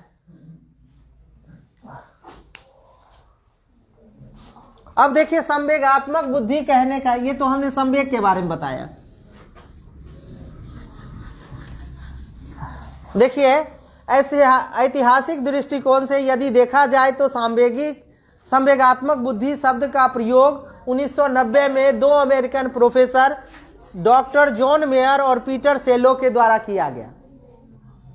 किन के द्वारा? डॉक्टर जॉन मेयर व पीटर सेलो के द्वारा किया गया। वर्तमान समय में जिस रूप में सांवेगिक बुद्धि की सर्वत्र चर्चा की जा रही है, इसका प्रमुख श्रेय एक अमेरिकन मनोवैज्ञानिक डैनियल डॉलमेन को जाता है। को लिखिएगा, ये को डैनियल डॉलमेन को जाता है।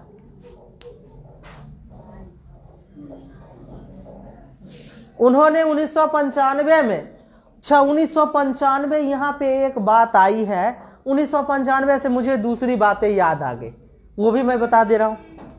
1995 2-3 बातों के लिए बहुत ज़्यादा इम्पोर्टेंट है।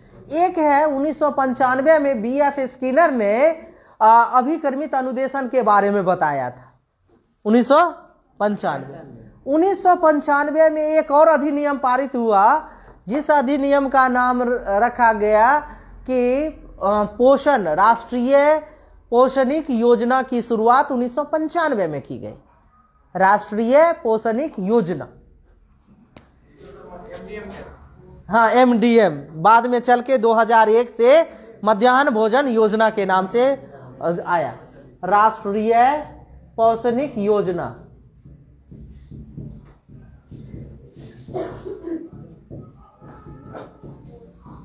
योजना की शुरुआत 1995 में हुआ।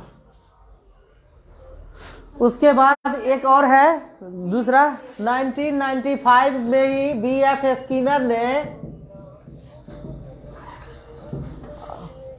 स्किनर ने अभिक्रमित अनुदेशन के बारे में बताया। अभिक्रमित अनुदेशन। और इन्हीं के साथ साथ एक और नाम आ रहा है, नॉर्मन ए क्राउडर का नाम। नॉर्मन ए क्राउडर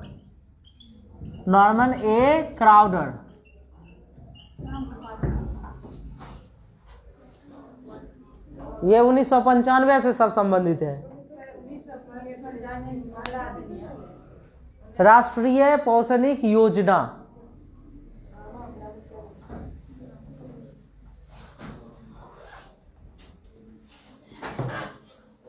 चलिए आगे बढ़े। नॉर्मन ए क्राउडर का संबंध इसे अभिकर्मित अनुदेशन से है। B.F. स्किनर ने तो दिया ही था। हाँ, नॉर्मन ए क्राउडर इससे संबंधित है। हाँ सर बोलिए ना। MDM मध्याह्न भोजन योजना की जो शुरुआत इंडिया में हुई थी, सबसे पहले कर्नाटका में हुई थी। समझे? इंडिया वाला याद रखिए, बाहर में वाला नहीं करना है। अभी तो डेवलप्ड कंट्री का क्या है जानते हैं? डेवलप्ड कंट्री में एजुकेशन का सिस्टम जो है, जैसे कक्षा 5 में बालक पढ़ता है तो पढ़ाई के साथ साथ सारी व्यवस्थाएं वहाँ पे है। अभी अपने यहाँ टॉफी बीच में रख दिया जाए बालक का, 5 मिनट भी नहीं रहेगा। इतना सारा टॉफी रख दिया जाए 5वीं कक्षा में, 5 मिनट भी टॉफी नहीं टिकेगा। और बालक पढ़ रहा है, वहाँ बीच में रखा हुआ है, गया एक उठाया खा लिया, बस पढ़ रहा है। फिर जब जिस समय जो मन करता है वो करता है, पढ़ता है। वहाँ की बात कुछ अलग होती है। वो एजुकेशन सिस्टम की बात जब हम करेंगे तब आए।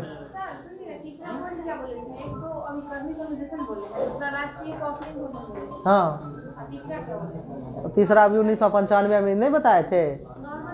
यहाँ संवेगात्मक बुद्धि एक पुस्तक प्रकाशित की गई, जिसमें बुद्धि लब्धि से अधिक महत्वपूर्ण क्यों के माध्यम से चर्चा किया गया। अभी बता रहा हूँ।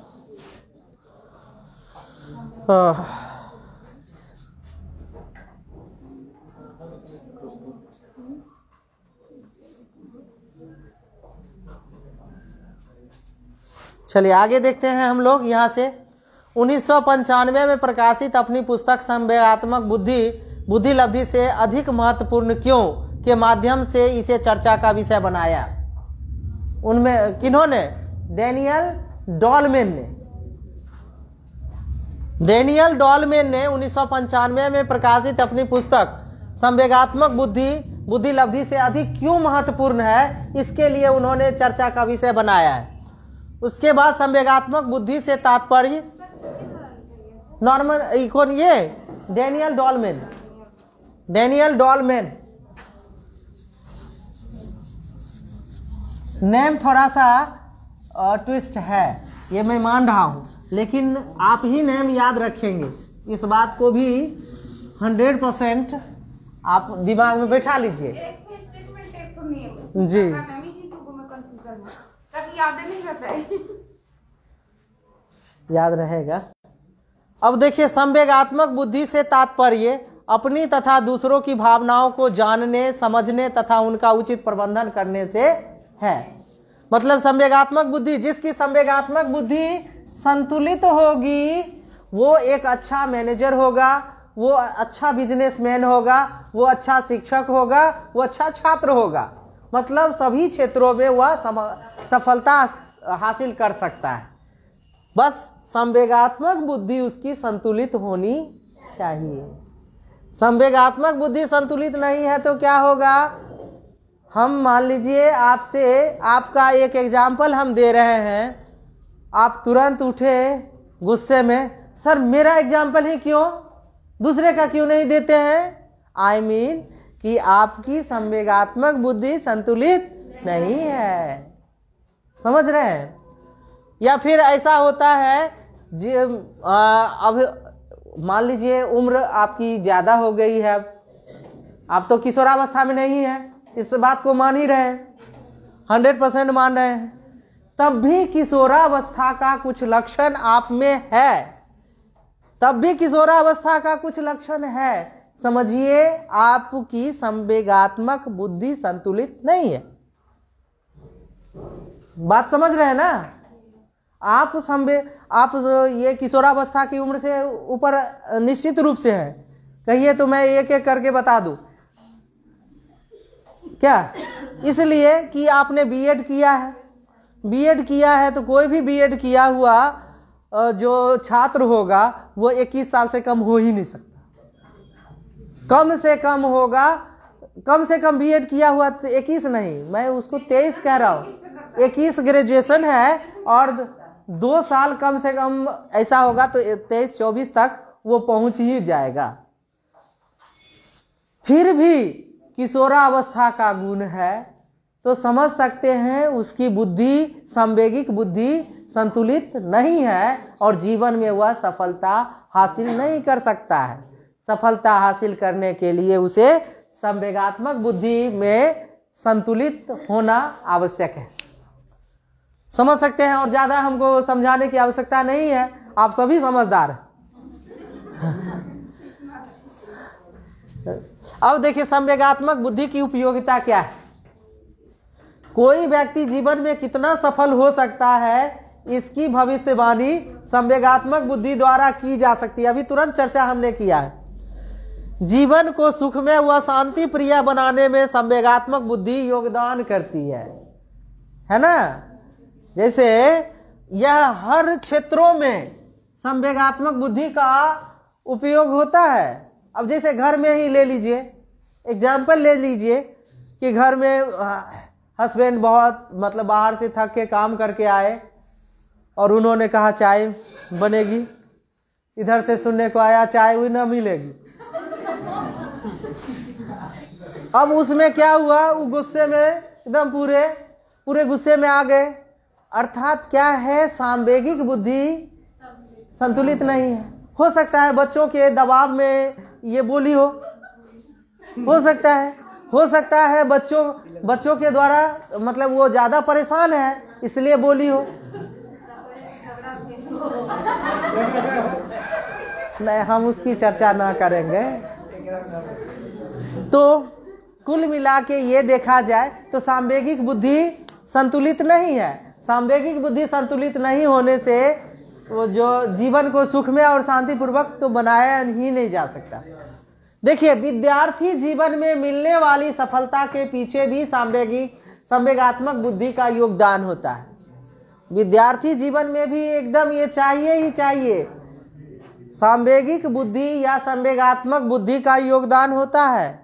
जिस बालक का संवेग संतुलित होता है वह घंटों तक बैठ के अध्ययन करेगा, और असंतुलित होने के बाद क्या है 10 मिनट बैठेगा, छोड़ो अब कल पढ़ेंगे।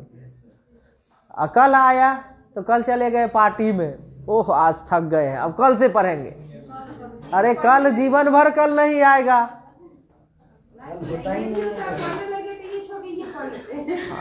नहीं तो उसमें चाहिए संतुलित होना चाहिए। क्या हेलो संतुलित नहीं है।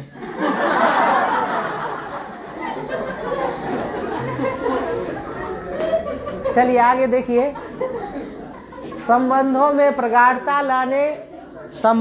प्रगाढ़ता लाने में भी संवेगात्मक बुद्धि का योगदान होता है। आगे देखिए, जीवन में विभिन्न क्षेत्रों में वांछित सफलता प्राप्त करने में संवेगात्मक बुद्धि का योगदान होता है। तो ये कुल मिला के हम देखते हैं संवेगात्मक बुद्धि की उपयोगिता है। इसीलिए हर समय इस बात का ध्यान रखें कि संवेगात्मक जो गुण है या संवेगात्मक जो हम कहते हैं संतुलन है उसे बनाए रखने का प्रयास करें। जीवन के हर क्षेत्रों में आप सफलता को छुएंगे, निश्चित रूप से छुएंगे। अब हम लोग आते हैं अभिप्रेरणा। बहुत ही मस्त टॉपिक है अभिप्रेरणा, जिसको इंग्लिश में मोटिवेशन कहते हैं।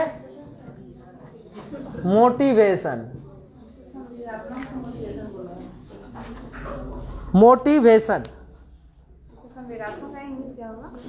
इमोशनल।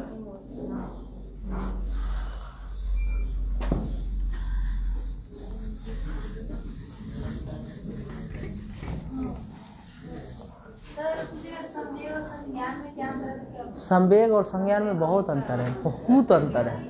संवेग, हाँ सर बता रहा हूँ, थोड़ा बताने दीजिए ना, मौका दीजिए ना, हम बता देंगे पूरा, थोड़ा सा पेशेंस रखिए। तो संवेग कहते हैं उत्तेजना की अवस्था है, और संज्ञान कहते हैं ज्ञान प्राप्त करना, संज्ञान कहलाता है। तो ज्ञान प्राप्त करने के लिए जो ज्ञानेंद्रियों से हम ज्ञान प्राप्त करते हैं वही संज्ञान है। दोनों में अंतर अब समझ में आ गया।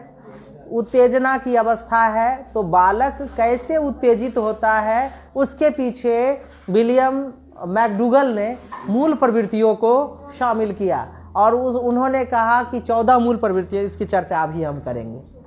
अभी प्रेरणा में मैं इसकी चर्चा अभी करूंगा, ठीक है। देखिए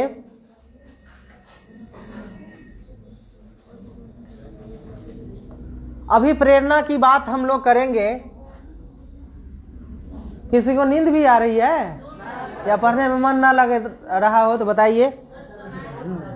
अच्छा, बहुत लग रहा है। किसको बहुत लग रहा है पढ़ने में? चलिए ठीक है, अच्छी बात है। अब हम लोग अभी प्रेरणा के बारे में बताइए, कुछ बताना चाह रहे हैं, बताइए जल्दी जल्दी। दूर जाना रहता तो जा सकते हैं आप, क्यों जाइए, दूर जाना चले जाइए। 5 मिनट में जाऊंगी, 5 बजे तो जाइए, इसमें कहीं कोई दिक्कत नहीं है। इसको जाना है 15 मिनट कीजिए ना। और खींच रहे हैं सर, छुट्टी जाएगा 15 मिनट पहले जाएगा, नहीं जाएगा, कोई नहीं जाएगा। तो अब चलिए हम लोग अभी प्रेरणा की बात करते हैं। अभी प्रेरणा की बात कर रहे हैं। अभी प्रेरणा कहने का अर्थ ही होता है, लिसन मी केयरफुली।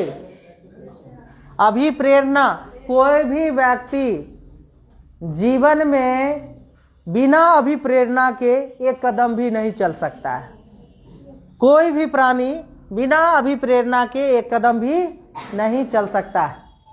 दूसरी बात है, अभिप्रेरणा कहने का अर्थ ही है कि अभिप्रेरणा वह आंतरिक शक्ति है, या बाह्य, आंतरिक और बाह्य दोनों है, लेकिन हम आंतरिक की बात करते हैं। अभिप्रेरणा वह आंतरिक शक्ति है जो व्यक्ति को लक्ष्य तक पहुंचने में सहायता करती है। मतलब क्या है, लक्ष्य प्राप्त करने में वह मार्ग को आसान बनाती है, वही अभिप्रेरणा है। अब यह जो अभिप्रेरणा है, उस अभिप्रेरणा के बारे में, अभिप्रेरणा किसी कार्य को प्रारंभ करने, जारी रखने और नियंत्रण करने की प्रक्रिया है, गुड ने कहा है। सोरेनसन ने अभिप्रेरणा को अधिगम का आधार कहा है। सोरेनसन का मानना है कि अभिप्रेरणा अधिगम का आधार है। अभिप्रेरणा अधिगम का सर्वोच्च राजमार्ग या स्वर्ण पथ है, स्किनर ने कहा है। बीएफ स्किनर ने सीखने के सिद्धांत को भी दिया है। सीखने का जो या अधिगम का सिद्धांत कहते हैं, अधिगम का सिद्धांत। और उस अधिगम का सिद्धांत में हम बीएफ स्किनर की चर्चा करेंगे जब हम लर्निंग एंड टीचिंग बताएंगे तब। अब देखिए, अभिप्रेरणा में वे सभी कारक हैं जो प्राणी के शरीर को कार्य करने के लिए गति प्रदान करता है। जब तक अभिप्रेरणा नहीं होगा तो गति प्रदान नहीं करेगा। जैसे एक एग्जाम्पल हम देते हैं कि जब आप अच्छा काम करते हैं तो आपके अगल बगल या मित्र या फिर क्या है, समाज में आपके बारे में कहता है कि वो बहुत अच्छा लड़का है, बहुत अच्छा काम करता है, समाज सुधार का काम करता है, इत्यादि जो बातें आती है, उससे वह बालक अभिप्रेरित होता है और बेहतर काम करना चाहता है। समझ रहे हैं? ये अभिप्रेरणा है। अभिप्रेरणा के बारे में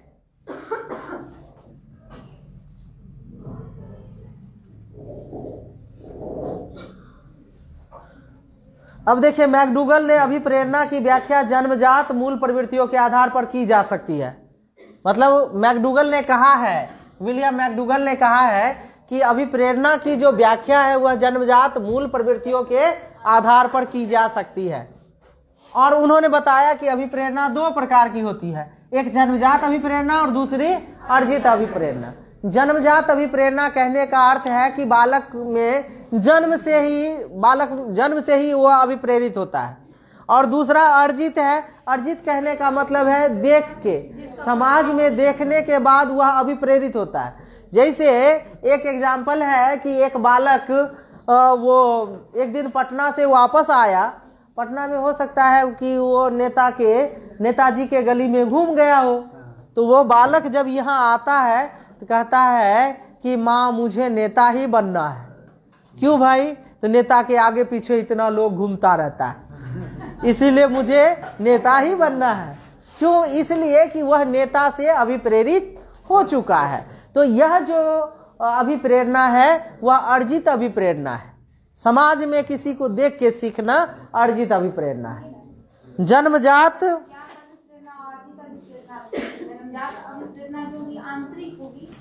आंतरिक होगी और जन्म से ही हमारे पास रहती है। बिल्कुल, समाज में देख के हम दूसरों से सीखते हैं। अब जन्मजात अभिप्रेरणा में भूख, प्यास, नींद, काम की इच्छा, मलमूत्र त्याग आदि होता है। मतलब यह सिखाने की आवश्यकता नहीं होती है, यह अपने आप होता है। अर्जित अभिप्रेरणा में पद, प्रतिष्ठा, पुरस्कार, सम्मान आदि आते हैं। प्रेरणा अभिप्रेरणा दोनों एक ही है। वृद्धि और अभिवृद्धि भी वृद्धि और अभिवृद्धि एक ही है। अब अब्राहम मैस्लो ने अभिप्रेरणा के दो प्रकार को बताया, जन्मजात और अर्जित। थॉमसन ने भी अभिप्रेरणा को दो भागों में बांटा है, एक स्वाभाविक और कृत्रिम। थॉमसन ने अभिप्रेरणा को दो भागों में बांटा है, एक है स्वाभाविक अभिप्रेरणा और दूसरा है कृत्रिम अभिप्रेरणा। ठीक है। गैरेट ने अभिप्रेरणा के तीन प्रकार को बताया है, एक जैविक अभिप्रेरणा, मनोवैज्ञानिक अभिप्रेरणा और सामाजिक अभिप्रेरणा। इसमें जैविक अभिप्रेरणा में कौन सा आता है? संवेग। मतलब आप देखे हैं कि जो जीव नहीं होता है उसको कभी गुस्साते देखे? संवेग उसी में हो सकता है जो जीव है। जो जीव नहीं है उसमें संवेग कहाँ से? कभी आप मतलब ये जो हंसते हुए किसी निर्जीव प्राणी को देखे हैं? निर्जीव प्राणी को कभी हंसते हुए नहीं देखे हैं, क्योंकि उसमें संवेग होता ही नहीं है। तो प्राणी नहीं तो संवेग कहाँ से आए? वही बात तो मैं कह रहा हूँ, लगता है लेट से समझते हैं। अब मनोवैज्ञानिक अभिप्रेरणा मूल प्रवृत्तियां जैसे क्रोध, प्रेम, दुख इत्यादि क्या कहलाती है? मनोवैज्ञानिक अभिप्रेरणा। और एक आता है सामाजिक अभिप्रेरणा। सामाजिक अभिप्रेरणा में होता है आत्मसम्मान, सुरक्षा, आत्म प्रदर्शन इत्यादि सामाजिक अभिप्रेरणा है। अब देखिए एक मोटिवेशन साइकिल होता है, मोटिव साइकिल ऑफ मोटिव्स। इसमें 3 चीजों का बहुत बड़ा महत्व है। ये आवश्यकता, प्रनोद और प्रोत्साहन। मतलब यहाँ हम लोग कह सकते हैं elements of motivation, elements of motivation. कौन सा? एलिमेंट्स ऑफ मोटिवेशन में हम देखेंगे थॉर्नडाइक नहीं, वो उसी के अनुसार तो दिया है, लेकिन थॉर्नडाइक का वो अलग है। उसमें है तत्परता का नियम, अभ्यास का नियम और प्रभाव का नियम, वो अलग चीज है। यहाँ है आवश्यकता, प्रनोद और प्रोत्साहन। हम एक एग्जाम्पल के थ्रू देखेंगे आवश्यकता क्या है, प्रनोद क्या है और प्रोत्साहन क्या है। जैसे आपको भूख लगी है तो आपकी आवश्यकता क्या है? भोजन। भोजन की खोज में आप घंटों चलते रहते हैं। कभी कभी ऐसा भी होता है, कंडीशन आता है कि आपके पास पैसे भी हैं लेकिन खाने को नहीं मिलता है। उस कंडीशन में हम लोग क्या करते हैं? घंटों तक चलते रहते हैं। कोई दुकान मिल जाए जो कुछ खाने को मिले, तब तक हम लोग नहीं रुकते हैं जब तक मिल नहीं जाता है। मिलता है, लाओ भाई 5 रुपया का, मतलब 20 रुपया उसका दाम है रियल में, और वो दे रहा है 100 में। लाओ 100 ले लो, 100 रुपये और दे दो हमें, क्योंकि भूख लगी है। और तब तक जब तक प्रनोद की उत्पत्ति, प्रनोद यही है, नीड, ड्राइव एंड गोल। इसको नीड, ड्राइव और गोल, नीड, ड्राइव और गोल। तो भोजन की आवश्यकता है, और जब तक हम भोजन को प्राप्त नहीं करते हमारी बेचैनी बढ़ी रहती है, वही प्रनोद कहलाता है। जब हम भोजन को प्राप्त कर लेते हैं, खा लेते हैं, तो हमें लक्ष्य की प्राप्ति हो जाती है। यही है प्रनोद, ये लक्ष्य, प्रोत्साहन या लक्ष्य कहते हैं। तो 3 elements of motivation are need, drive and goal. आवश्यकता उत्पन्न हुई, जैसे अभी देखिए टीचर बनने की आवश्यकता है, तो अब टीचर बनने की आवश्यकता है, तो अब सबसे पहली बात है उसके लिए सीटेट चाहिए। सीटेट चाहिए, तो अब सीटेट का दिन रात एक करके हम मेहनत में भिड़े रहते हैं कि सीटेट चाहिए, सीटेट चाहिए। उसके लिए मतलब रात में भी नींद नहीं आती है कभी कभी, जो हमारा ये छूट जाएगा, वो छूट जाएगा। हो सकता है नीरज सर का क्लास संडे को छूट जाए। अब क्लास छूट गया तो बेचैनी बढ़ जाती है। फिर उस क्लास को मेंटेन करने के लिए क्या किया जाए, तो एक अर्जी लगाते हैं राजीव सर के पास, जो सर उनका क्लास ऑनलाइन भी कुछ दिखवा दीजिए, तो ऑनलाइन वो व्यवस्था कर देते हैं। तो तब तक वो बना रहता है जब तक 31 जनवरी को एग्जाम नहीं होती है। 31 जनवरी को एग्जाम होती है और 1 महीने बाद रिजल्ट आती है, रिजल्ट में सफल होते हैं तो हमें प्रोत्साहन या लक्ष्य मिल जाता है। लेकिन बेचैनी तब तक बनी रहती है जब तक लक्ष्य की प्राप्ति नहीं होती है। तो यही है 3 elements of motivation are need, drive and goal. आगे बढ़ते हैं।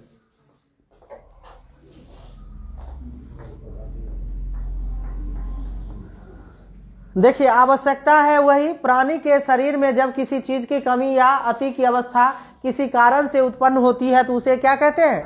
आवश्यकता कहते हैं। देखिए यहाँ पे स्क्रीन पे दूसरा चालक या प्रनोद। प्राणी में जब आवश्यकता उत्पन्न होती है तो इससे इस आवश्यकता के कारण प्राणी तनावग्रस्त हो जाता है। वही मतलब एकदम पूरी तरह से प्रेशर बना रहता है और पहले से अधिक सक्रिय हो जाता है।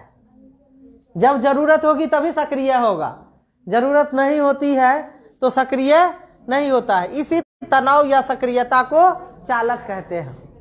अब देखिए प्रोत्साहन, तीसरा है प्रोत्साहन या लक्ष्य।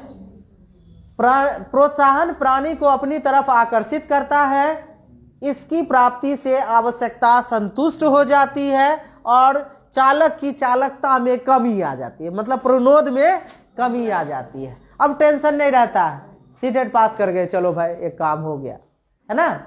सीटेट पास कर गए, कभी भूल चूक से एक आध बार इनको फोन कर दिए तो कर दिए, नहीं तो नहीं। तो मतलब पास भी कर गए, एक आध बार मुश्किल से फोन उन कर दिए तो ठीक है, नहीं तो ये भी जानते रहते हैं, इनको भी पता है हमारा बहुत बच्चा पास करता है, तो भी कुछ ऐसे भी होते हैं कि फोन से भी नहीं बताते हैं। एक आध महीना बाद 2 महीना बाद वो भूल चूक से मिल जाता है मार्केट में, सर आपके आशीर्वाद से हम पास कर गए, बोल देता है, क्योंकि सामने पड़ गया है इसलिए। अब देखिए अभिप्रेरणा के सिद्धांत, वही अभिप्रेरणा का सिद्धांत है। देखिए ये फॉर्मूला है, फॉर्मूला क्या है? मूलतः मेकअप ही अंत का हल है, मनोरंजन फ्री प्रोत्साहन बेला में समाज का एड ही लक्ष्य, जेम का स्वाद मसल देना है। अब देखिए अभिप्रेरणा के 8 सिद्धांत इसमें आ गए। कौन कौन है? मूलतः मतलब मूल प्रवृत्ति का सिद्धांत, मूल प्रवृत्ति का सिद्धांत, अदरवाइज नहीं लीजिएगा। मूलतः मतलब मूल प्रवृत्ति का सिद्धांत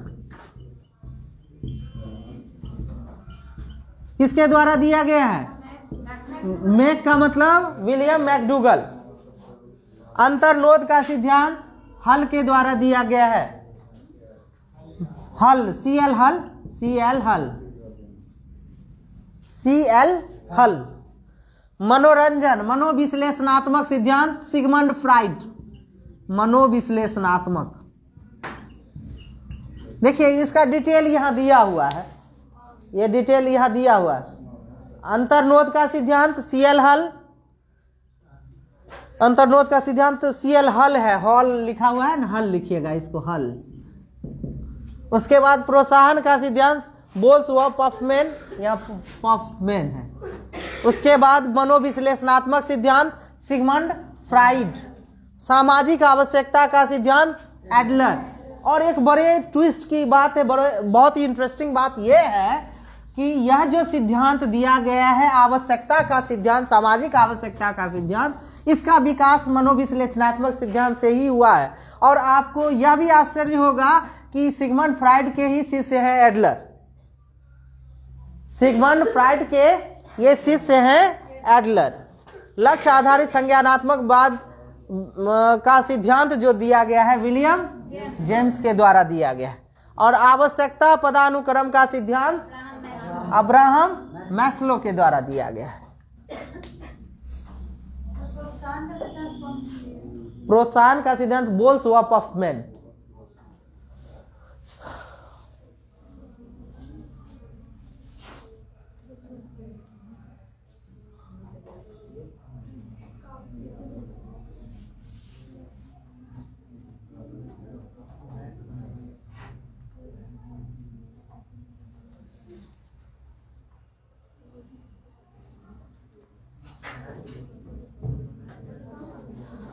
आगे बढ़ते हैं हम लोग।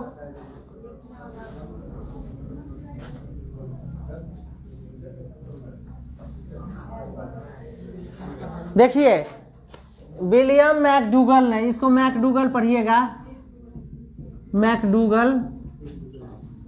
मैकडूगल ने 14 मूल प्रवृत्तियों को बताया है जिसका संबंध विभिन्न प्रकार के संवेग से है। ये इसमें से एक क्वेश्चन निश्चित रूप से रहता है, इसमें से एक क्वेश्चन आपको निश्चित रूप से रहेगा ही रहेगा। इसमें कौन कौन है? यहां देखिए, भय संवेग का संबंध पलायन मूल प्रवृत्ति से, इधर है संवेग और इधर है मूल प्रवृत्ति। तो भय क्या है? एक संवेग है और मूल प्रवृत्ति क्या है? पलायन।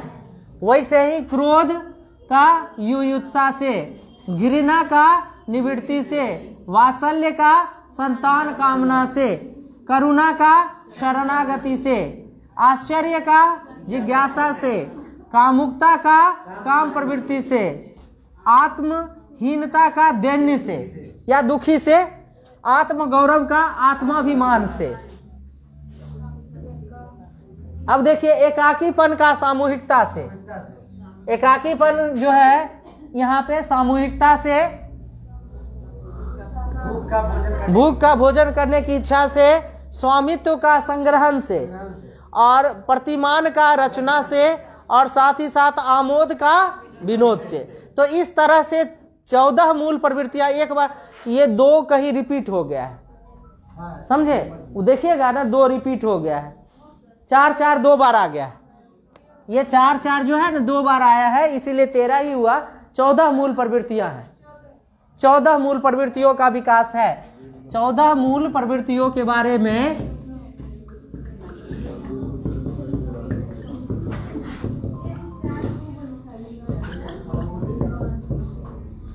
विलियम मैकडूगल ने बताया है।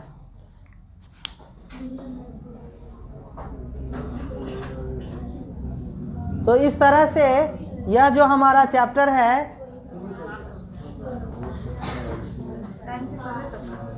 नहीं अभी फिर दूसरा शुरू होगा तो क्या कैसे? अब नहीं, अभी तो 5 मिनट है।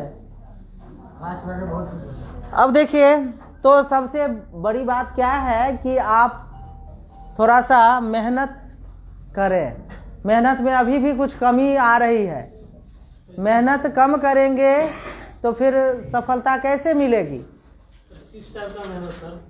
किस मतलब प्रैक्टिस बनाया कि पढ़े? देखिए पढ़िए भी, और प्रैक्टिस तो मस्ट है, पढ़िए भी, क्योंकि आप एक बार कम से कम पढ़े भी रहेंगे तभी समझ में आएगा।